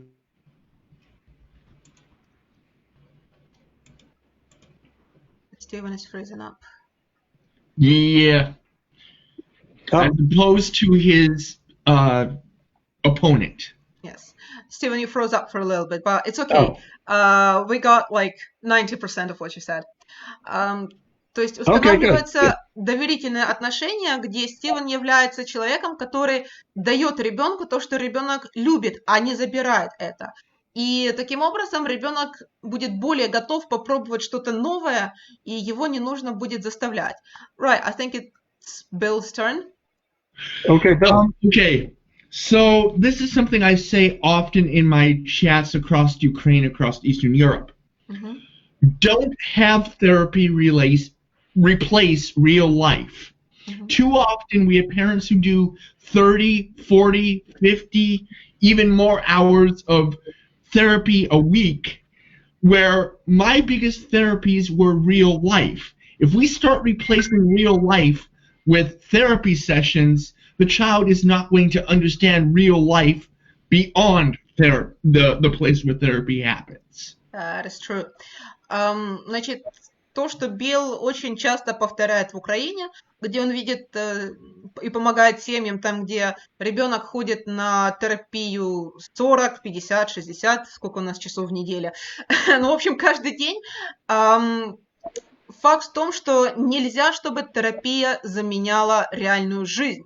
Потому что ребенок, который выучил какой-то навык в белой комнате, где больше ничего нет, кроме того, что он должен сделать, в реальной жизни, где вокруг много всего, он не сможет, скорее всего, этот навык использовать. Как ребенок научится общаться со сверстниками, если он видит только взрослых терапевтов, с которыми он общается? Терапия Билла была реальной жизнью. Он общался с родственниками, со сверстниками, его родители везде выводили. То есть очень-очень важно, чтобы ребенок был в реальной жизни и учился, и повторял навыки. Даже если он их выучил в комнате с терапевтом, эти навыки вы должны повторять и закреплять в реальной жизни. Ребенок отличил синий кубик от красного, окей, но как ему это пригодится в реальной жизни? Сможет ли он теперь отличить синюю зубную щетку от красной? Если его зубная щетка это синяя, это уже полезно. И это навык, выученный в комнате, который выводится на навык в реальной жизни. Yes, I had physical therapy, occupational therapy, which is picking up stuff and holding pens, and speech. But that was not all there was to life. There was playground, sports, church, everything else. То есть у Билла было много физической терапии и эрготерапии, но в то же время он ходил в церковь, он ходил в клубы, он помогал по дому, он еще где-то тусовался с ребятами, то есть у него была реальная жизнь. And really, we have to find the right balance. И нужно найти правильный баланс, который подходит именно вашему ребенку. If you're doing too much therapy, you don't know if the skills being taught in therapy are carrying over to outside. How to tell if the kid is doing too much therapy? How many meltdowns does it cause? How many arguments do you get into trying to have the child go to therapy? Okay. Значит, нужно найти правильный баланс между терапией и реальной жизнью, потому что если будет слишком много терапии, то у вас не будет способа проверить, переносит ли он навыки из комнаты в реальную жизнь. Как понять, что ребенок перегружен терапией? Значит, вам нужно следить, сколько истерик у ребенка до и после занятий, насколько ребенок в нервном состоянии, насколько он сопротивляется перед тем, как идти на терапию. То есть все это признаки того, что ребенок перегружен и ему нужен отдых. Right, next question. Марина спрашивает, как лучше научить ребенка распознавать свои эмоции? На занятии ребенок на рисунке показывает все правильно, но когда плачет, сам не отвечает как ой он, то есть не называет свои эмоции. So question is, how to better teach a child to recognize their own emotions? Because during a session, the child can show emotions on a picture correctly, but when he is upset and crying, he cannot tell which emotion he is feeling. So one thing I got to say is that I've got to hop off in about 5 minutes for another meeting. It's just meeting after meeting. Uh-huh.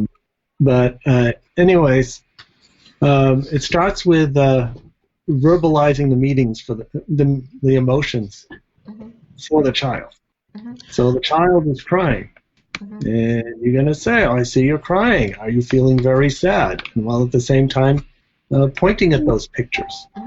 Значит, нужно начать с того, что вы называете ребенку, что он чувствует. То есть ребенок плачет, и вы ему говорите, тебе очень грустно, и одновременно показываете на картинку грустного ребенка. Right. There is next question which is directed at you specifically, Steven, so I'm gonna ask it. Okay. Я немножко перескочу на следующий вопрос, поскольку он адресован именно Стивену, и ему нужно скоро уходить. Уважаемый Стивен, расскажите нам о стимах, как и во что их лучше перенаправлять, ведь, насколько я поняла, стимы остаются навсегда, спрашивает Наталья. So Natalia is asking you to say a few words about stimming and how to better redirect them, because as far as she understands, they stay forever. It's not like exactly our topic of conversation, but worth mentioning, I think. Yeah. All right, so yeah, definitely is. So before I go, stimming, we need to reframe stimming as self-regulatory behavior.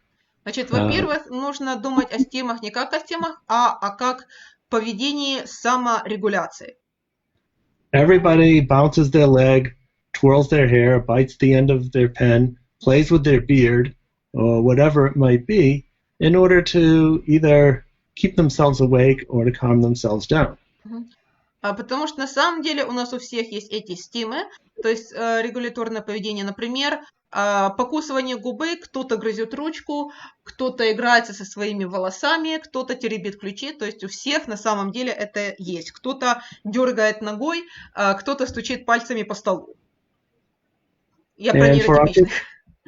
Yeah, go on. For autistic people, because we tend to be more dysregulated than the general population, self-regulatory efforts are going to be bigger and more pronounced and may take the form of rocking or flapping or other types of action. Поскольку у аутистов обычно дисрегуляция больше, чем у нейротипичных людей, то, соответственно, проявление саморегуляции у них более явное.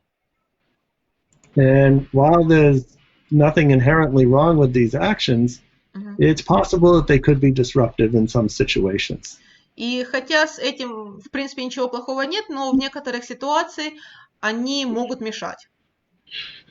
So if that is the case, then perhaps for the child who's flapping, and if it's disruptive, maybe I would walk over to them and give them a therapy ball and say, here, squeeze this. Например, если ребенок машет руками, и это мешает занятию, то можно к нему подойти, дать ему мячик антистрессовый и сказать, держи, пожмакай этот мячик. I think next week we can talk about emotions and stims, because these questions do come up a lot. Да. That's a great idea. И поскольку очень много вопросов про стимы получают Билл и Стивен, то следующая неделя будет посвящена эмоциям и стимам. Alright, back to the main topic now. Возвращаемся... I have to go because my meeting is coming up in like 45 seconds. Alright, thank you, let's Steven. Let's talk next week or whenever we schedule another session. Same time See you next week. Okay, sounds good. Okay, cool, bye. Итак, у Стивена следующая встреча, тоже в онлайне, поэтому... Good seeing you, Поэтому, Stephen. поэтому он отключается, мы с Биллом остаемся и отвечаем на ваши вопросы. Right, so emotion recognition, Bill. All right, so emotional recognition. I would work through the different emotions with pictures, with words, with showing them through your face. Stims, as Stephen said, are not a bad thing. In fact, they are our self-regulation. Значит, по эмоциям Билл говорит, что да, на картинке правильно, и нужно соотносить с эмоциями, которые ребенок чувствует сейчас. Возможно, даже соотносить эти картинки со своими эмоциями и очень ярко их выражать. От себя добавлю, что помогает проговаривать с ребенком, как эмоции ощущаются внутри. Например, когда ты расстроен и хочешь плакать, да, у тебя там в горле будто что-то застряло, и тяжело сказать слова, и тяжело дышать, будто камень на груди, или когда злость, ты чувствуешь, будто ты сейчас взорвешься, у тебя напряжены мышцы. То есть подумайте, как вы ощущаете свои эмоции в теле, и помогите ребенку тоже это распознать. Насчет стимов, Билл говорит тоже, что и Стивен, в стимах нету ничего плохого, но если они мешают жизни, то можно перенаправлять. All right, next question. Go ahead. Анна нас спрашивает. Вчера пыталась объяснить ребенку 6 лет, что он вырастет и будут расти усики, которые он будет брить как папа. Так он мне закатил истерику, что он мальчик и им останется. Как объяснить, что он не всегда будет мальчиком и придет взрослая жизнь? So Anna tried to explain to her 6-year-old son yesterday that he will grow up and that he will have like beard, which he will be shaving like dad does. And the kid had a meltdown and he said that he's a boy and will be forever a boy. So how does she explain to him that things will actually change?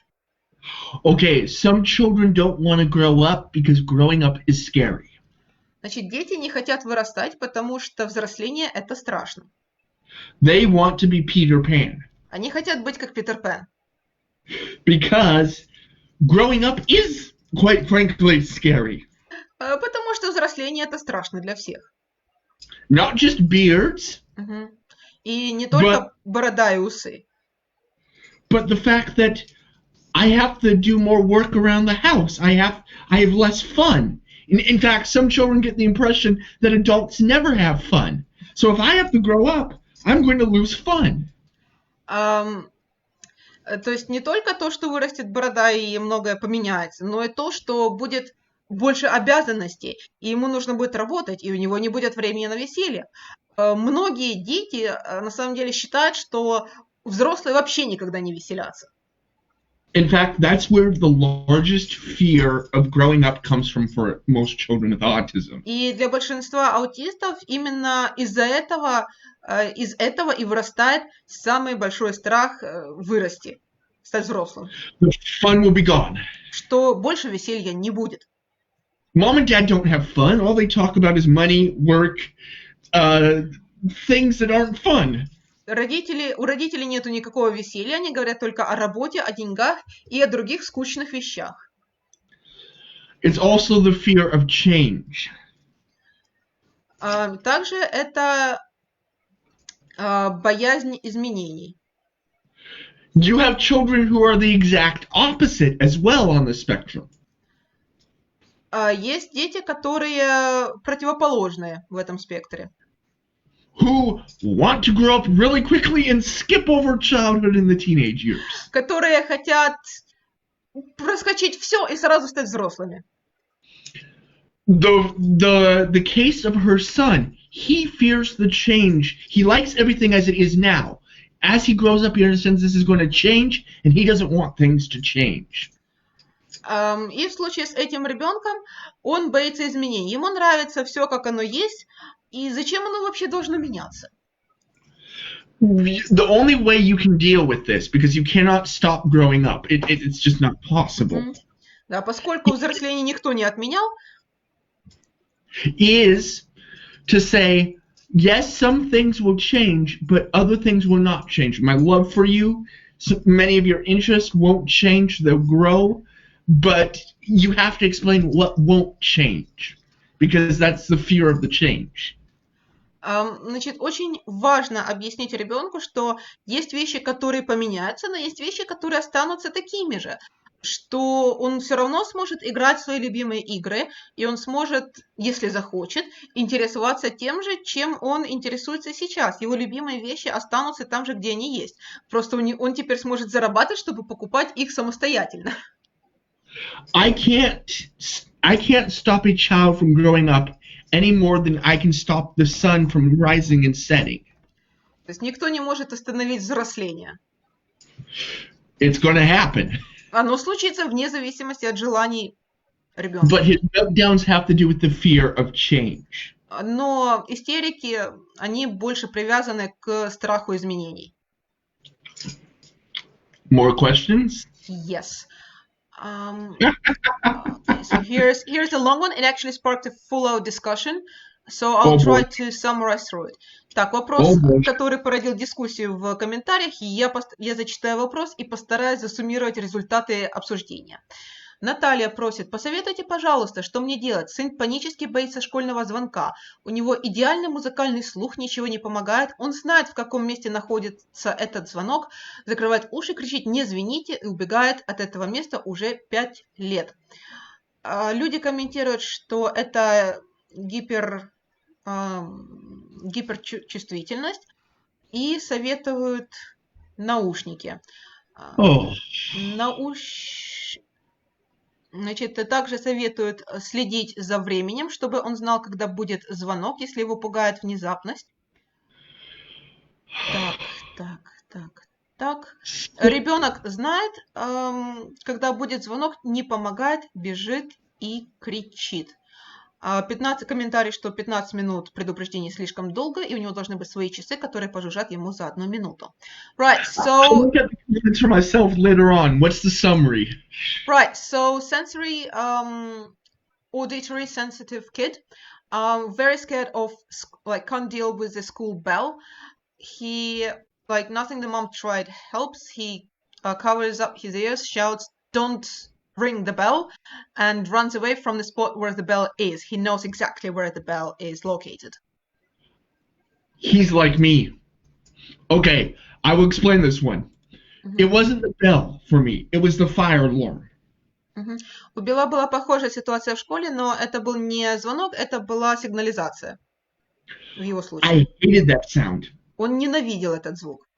I knew where every fire alarm in my school building was. Билл четко знал локацию всех пожарных сигнализаций в его школе. That sound scared the crap out of me. И этот звук его каждый раз пугал. I could hear those alarms turn on when we would have a fire drill, and I would already be running before the alarm had fully gone off. Билл доходил до того, что Билл даже слышал, когда их включали, и начинал убегать еще до того, как они начинали звенеть. The reason he can't desensitize himself is it is not something he knows how to deal with at all. Причина, по которой ребенок не привыкает к этому звуку, это то, что он вообще не понимает и не знает, как справиться с этим звуком. Don't ring the bell. Literally, it's his way of saying, don't do this because it hurts me. He can even hear it under earphones or earplugs, I'm betting. He does not have a way of blocking it out. То есть у ребенка нет способа, как заблокировать этот звук, который ему болезнен. То есть его вот это вот «не звените», это «не делайте мне больно». We actually need to put him as far away. It will not be possible to put him away from it completely, but we need to have him in a spot in a room as far physically from that bell as humanly possible. So basically let him off 5 minutes early and take him to a safe room, and then before break time is over, he's 5 minutes early in that room, and Correct. Afterwards he goes to his classroom. Correct. То есть что нужно сделать? Ребенка за 5 за 3 минуты, неважно, за несколько минут до звонка нужно отвести в комнату, которая находится как можно дальше от этого звонка. То есть комната максимально тихая, с минимальным проникновением звука, возможно, в паре с наушниками. Звенит звонок, после этого ребенок выходит, идет на переменку или идет в класс. Точно так же за несколько минут до окончания переменки или следующего класса ребенку напоминают, скоро будет звонок, и он прячется в эту комнату, где у него безопасно и не слышно этого звонка. И, соответственно, выходит после того, как звонок отзвенел. Eventually, when they were actually fire drills, they would put a note on my desk that would tell me what time the fire drill was, and even the note being on my desk told me that there was going to be a fire drill. Come again? So when there would be a fire drill, when they were going to run a fire alarm, so we could leave the building and go, and they knew about it. It wasn't somebody pulling the alarms, which happens once in a while. They would put a note on my desk and say, at X time, there's going to be a fire drill. Just prep yourself. Even having the note on my desk told me that there was a fire drill coming, and I should look at the note and know what time the fire drill was. В случае с Биллом школа в итоге выработала систему. Когда была тренировочная пожарная сигнализация, они Биллу клали на его парту листик, на котором было написано, что сегодня пожарная сигнализация в такое-то время, и Билл уже знал, что нужно подготовиться. Now, when children would pull the fire alarm in high school, it was a completely different thing. I would still react and run because, I still don't like fire alarms. Но, конечно же, когда срабатывала пожарная сигнализация внезапно, Билл все равно реагировал. Right, next question. Yes? Sure. Yo, go ahead. I'm having a point. Alright. Марина спрашивает, как вы относитесь к специальному питанию для аутистов, например, безглютеновая и бесказеиновая диета или специальные витаминные комплексы, которые благоприятно действуют на работу мозга? So Marina is asking what you think about special diets, like no gluten, no casein diet, or special vitamins which are supposed to help your brain. Vitamins I'm not against. Билл не возражает насчет витаминов. But scientific studies show that the special diets don't work. Но исследования показывают, что диеты не работают. Plus, I was never on a special diet, and I'm doing okay. К тому же у Билла никогда не было никакой особой диеты, он никогда не принимал какие-то витаминные комплексы, и с ним, как видите, все в порядке. I'll just add that it's a medical issue that you need to check the child for. Yes. От себя добавлю, что действительно у многих аутистов есть проблемы с пищеварительной системой. Есть достаточно много детей, у которых действительно есть какие-то аллергии или непереносимость чего-нибудь там, того же глютена или казеина. Это индивидуальная вещь, и вы должны провериться у профильного врача. Это может быть проверка на аллергии, это может быть, в общем, врач, который проверяет проблемы с животом, пищеварением и так далее. Забыла, как сейчас называется. То есть это полноценное медицинское обследование, которое выявляет, что ребенку нужно, а что можно оставить. Потому что когда вы ограничиваете еду ребенка, ребенок в итоге вырастет. И либо вы сразу приучаете ребенка, что и почему ему нельзя кушать, либо, вы же понимаете, он пойдет кому-то в гости, он пойдет на день рождения. В классе его кто-то угостит конфетой, кусочком сыра, кусочком хлеба, бутербродом, и он возьмет. И поскольку к тому моменту его организм отвыкнет от глютена и, например, казеина того же, конечно же, ему снесет крышу, потому что организм такой: вау, что это? Это как когда вы маленькому ребенку даете кофе или слишком много конфет, и он потом носится по потолку. Будет примерно такая же реакция, только еще хуже, потому что нужно учитывать, что у ребенка аутизм. Поэтому проверяйтесь у врача, не садите ребенка на диету, если ему этого не надо, это будут лишние проблемы и вам, и ему. Если же ребенок у вас на диете, вы ему сразу должны объяснять, почему он ест вот это, а не то, почему ему то нельзя, чтобы он сам знал и сам мог отказаться от бутерброда, который ему кто-то когда-то предложит. Also, if you deny a child food without the test, it's going to make the child want to have the food even more. If you say, hey, you can't have the teddy bear, the child is going to want the teddy bear even more. Да. И, конечно, еще работает психология. То есть, когда вы ребенку без объяснения причин или без какой-либо причины, которую ребенок может понять, запрещаете ему что-то иметь, то, естественно, ему этого хочется еще больше. То есть для ребенка отказ и запрет его любимых печенек, хлебушка, сыра, еще чего-нибудь, естественно, он будет этого хотеть еще больше, потому что с его точки зрения это имеет такой же смысл, как вот твоя любимая игрушка, тебе ее больше нельзя. It's just a law of the world. You tell a child, hey, you can't have the teddy bear. I want the teddy bear even more. You can't take the teddy bear to school, so what will the child do? Take the teddy bear to school. То есть, конечно же, работает, вы говорите ребенку нельзя, он хочет это сделать еще больше. It's just, I find it interesting, the debates we have sometimes, because people hear something and then they're like, well, that sounds true, so let me try it. Да, то есть тут играет то, что родители, которым это помогло, они, конечно же, делятся и говорят, мне это помогло, вот вы тоже это попробуйте. Но это как нельзя делиться лекарствами, потому что лекарство должен назначать врач. Ограничение в диете – это тоже медицинская тема. То, что вам, как эта фраза идет, да, что русскому хорошо, то немцу смерть. Вот тут то же самое.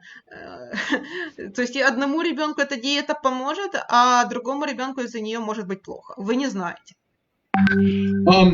One way to build up not only friendships, but the ability to socialize is in certain places, religious organizations, other things, the child having jobs where he has responsibilities for things can help build the ability for relationships and socialization.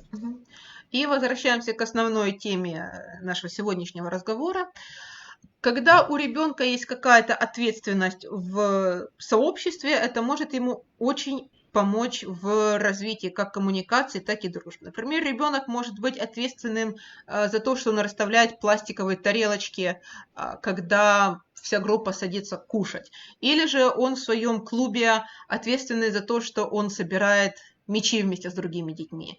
То есть дайте ребенку какую-то ответственность. Это поможет с его уверенностью в себе, и он будет, и другие его тоже будут видеть как важной частью общества, который что-то делает хорошее. Where a child has responsibilities in a club, a religious organization or something, they will feel it's worth doing, and they'll be more proud to do it because they have responsibility. И ответственность тоже хорошо работает для детей, потому что они гордятся тем, что им доверяют такую какую-то важную работу, что им доверяют что-то делать вместе со взрослыми, и, соответственно, они очень горды тем, что вот их тоже, что их присоединяют к общему делу. And it teaches us how to help others and how not to become bossy and other things. И, конечно же, это еще учит аутистов, как помогать другим, а не командовать ими. Is there any other questions? No, we're getting lots of thanks. Well, I'm loving these sessions we're doing. Yeah, we should keep them up. Yeah. Well, I mean, this is becoming regular because we're stuck in quarantine. Yeah.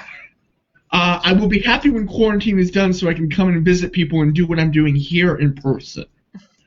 But I like this. Да. Билл говорит, я передала ваши все благодарности Биллу. Билл говорит, что он очень рад нашим еженедельным разговорам.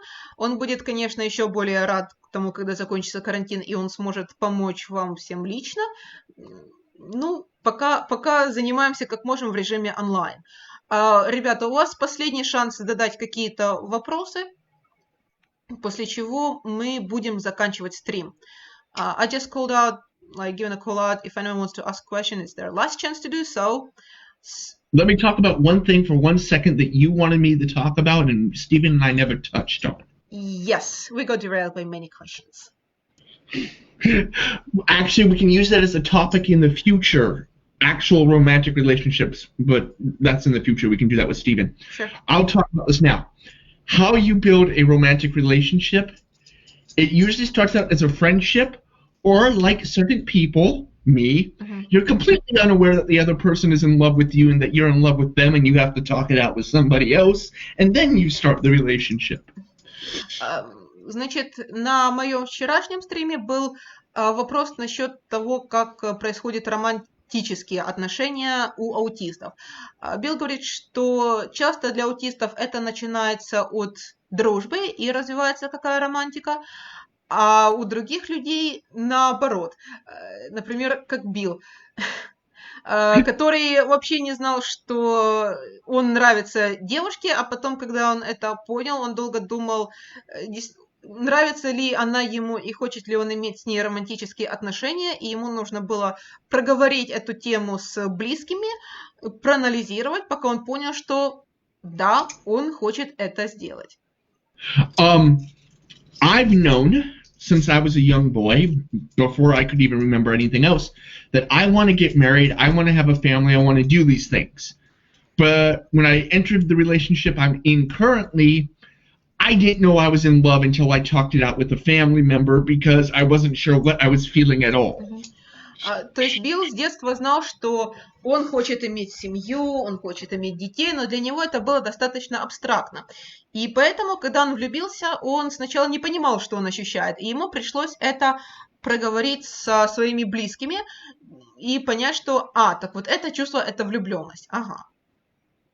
And really, one of these days, I want to talk about really just relationships. But we can do that in the future. But that's the beginning of where the relationships begin. Ну вот, одна из будущих лекций будет исключительно про отношения. Мы ее запланируем и сделаем, потому что это большая тема, и, как видите, вы задаете много вопросов. Нам интересно, мы с удовольствием на них отвечаем. Да. Okay, we are getting questions. I want to do one thing of housekeeping, which is I can help teach English. I'm willing to talk to teens and children with autism about things during quarantine, special interest, and other things. Значит, также хочу вам напомнить, что если вы хотите, чтобы Билл помог вашему ребенку и поговорил с ним 1 на 1, вы можете связаться с Биллом и назначить с ним онлайн-консультацию. Оплату вы ему можете перекинуть на карточку, он вам пришлет все детали. И Билл действительно очень сильно помогает. Он помог нам снять очень много стресса с Мишки, когда школа перешла в онлайн во время карантина, и Миша стрессовал вплоть до истерики, мы не могли понять, что с ним происходит. Билл вытащил из него нужную информацию и помог нам решить вопрос. Точно так же Билл очень хорошо детям объясняет про отношения и другие вопросы, которые их могут беспокоить. Bill, I am going to ask a bunch of questions that people just asked. Sure, go ahead. Keep it I'm not even sleepy. Go ahead. And sweet. Так, быстрый раунд ответов на вопросы. Наталья спрашивает. Lightning round. Yeah, the gauntlet. Дети протестуют учить домашние задания. Мой говорит, ого, как много надоело. Что делать? Ведь все нужно учить. So kids are protesting homework. And her kid is going like, he's saying that he's sick of it and there's too much of it, so what to do? Oh my God, okay, I know why he's protesting homework. Again, school should be school, home should be home, homework should be kept to a minimum. This is just a law of the universe. This is not something negotiable for an autistic. Значит, во-первых, проблемы с домашним заданием могут быть потому, что ребенок привык, что эти задания выполняются в школе, а не дома. Дом для отдыха, дом не для работы. Okay, anything else? I would talk with the teachers and see if we can't break down what homework needs to be done what day and keep it down to a minimum of 1 or 2 subjects a night to give the child time to do other things. Значит, нужно поговорить с ребенком и, возможно, составить расписание и разбить домашние задания так, чтобы за вечер он делал 1-2 домашки, ну, по 1 или 2 предметам и не больше. Возможно, если ему задают много и все кажется обязательным, нужно поговорить с ним о приоритетах, потому что аутисты часто выкладываются во всем на 100%. И то, что где-то они могут, ну, не так сильно постараться, и в этом нету ничего страшного, их нужно учить отдельно. Следующий вопрос.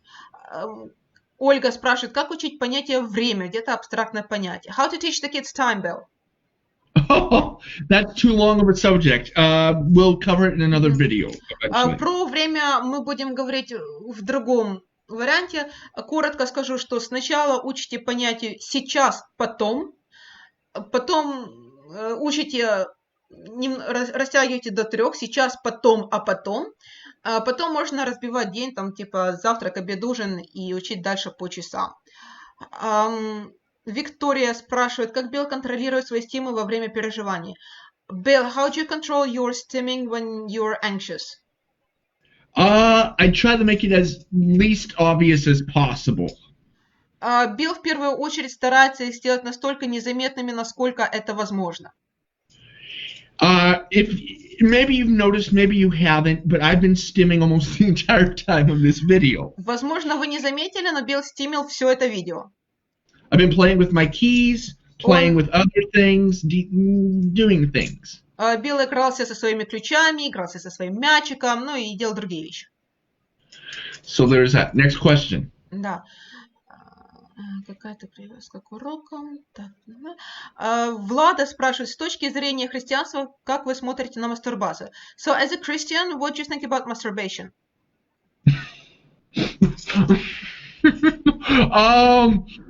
I know what's taught about masturbation, and then the necessity of it as a practical matter at times. Билл знает, что что христианство говорит про мастурбацию, но в то же время это природные процессы, и иногда он просто нужен. So I deal with it as a practical matter and then as a spiritual matter differently. То есть Билл разделяет физическую потребность и духовную потребность. Because sometimes the physical matter and what spiritually is believed are 2 different things, and you have to go and say, okay, I have to ask, to be forgiven, even though it was, necessary because the faith says we should ask God to forgive us for doing this. То есть, если есть физическая потребность, то есть, Билл держит баланс между физическим, то, что нужно ему сделать, и духовной практикой, потому что, да, духовная практика, возможно, говорит, что не стоит, но при этом, физические процессы никто не отменял. And what causes you to do masturbation, which I can't believe I'm talking about in a video on Facebook, causes sensory issues all its own, which is why you sometimes would do masturbation and then go back and say, God, forgive me, but it was completely necessary because of the sensory issues. И иногда мастурбация нужна аутистам из-за сенсорных потребностей. Я об этом говорила в своей лекции вчерашней. Вы можете увидеть это видео на страничке фонда «Дитина з майбутнього».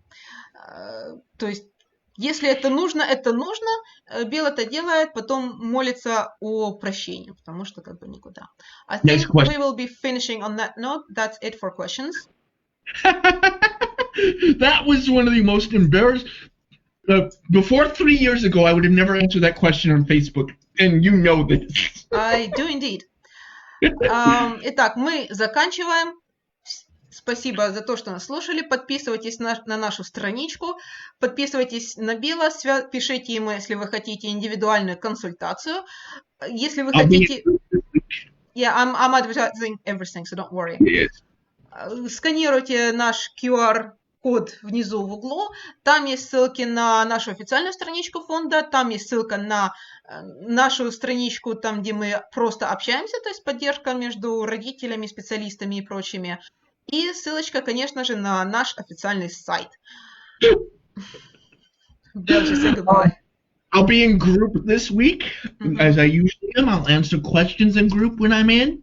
I also have a history group, because one of my special interests is history, where I teach about American history and culture for free. It's a group on Facebook. Значит, Билл тоже общается в нашей группе «Аутизм и социализация». Ссылочку вы можете найти сейчас в чате.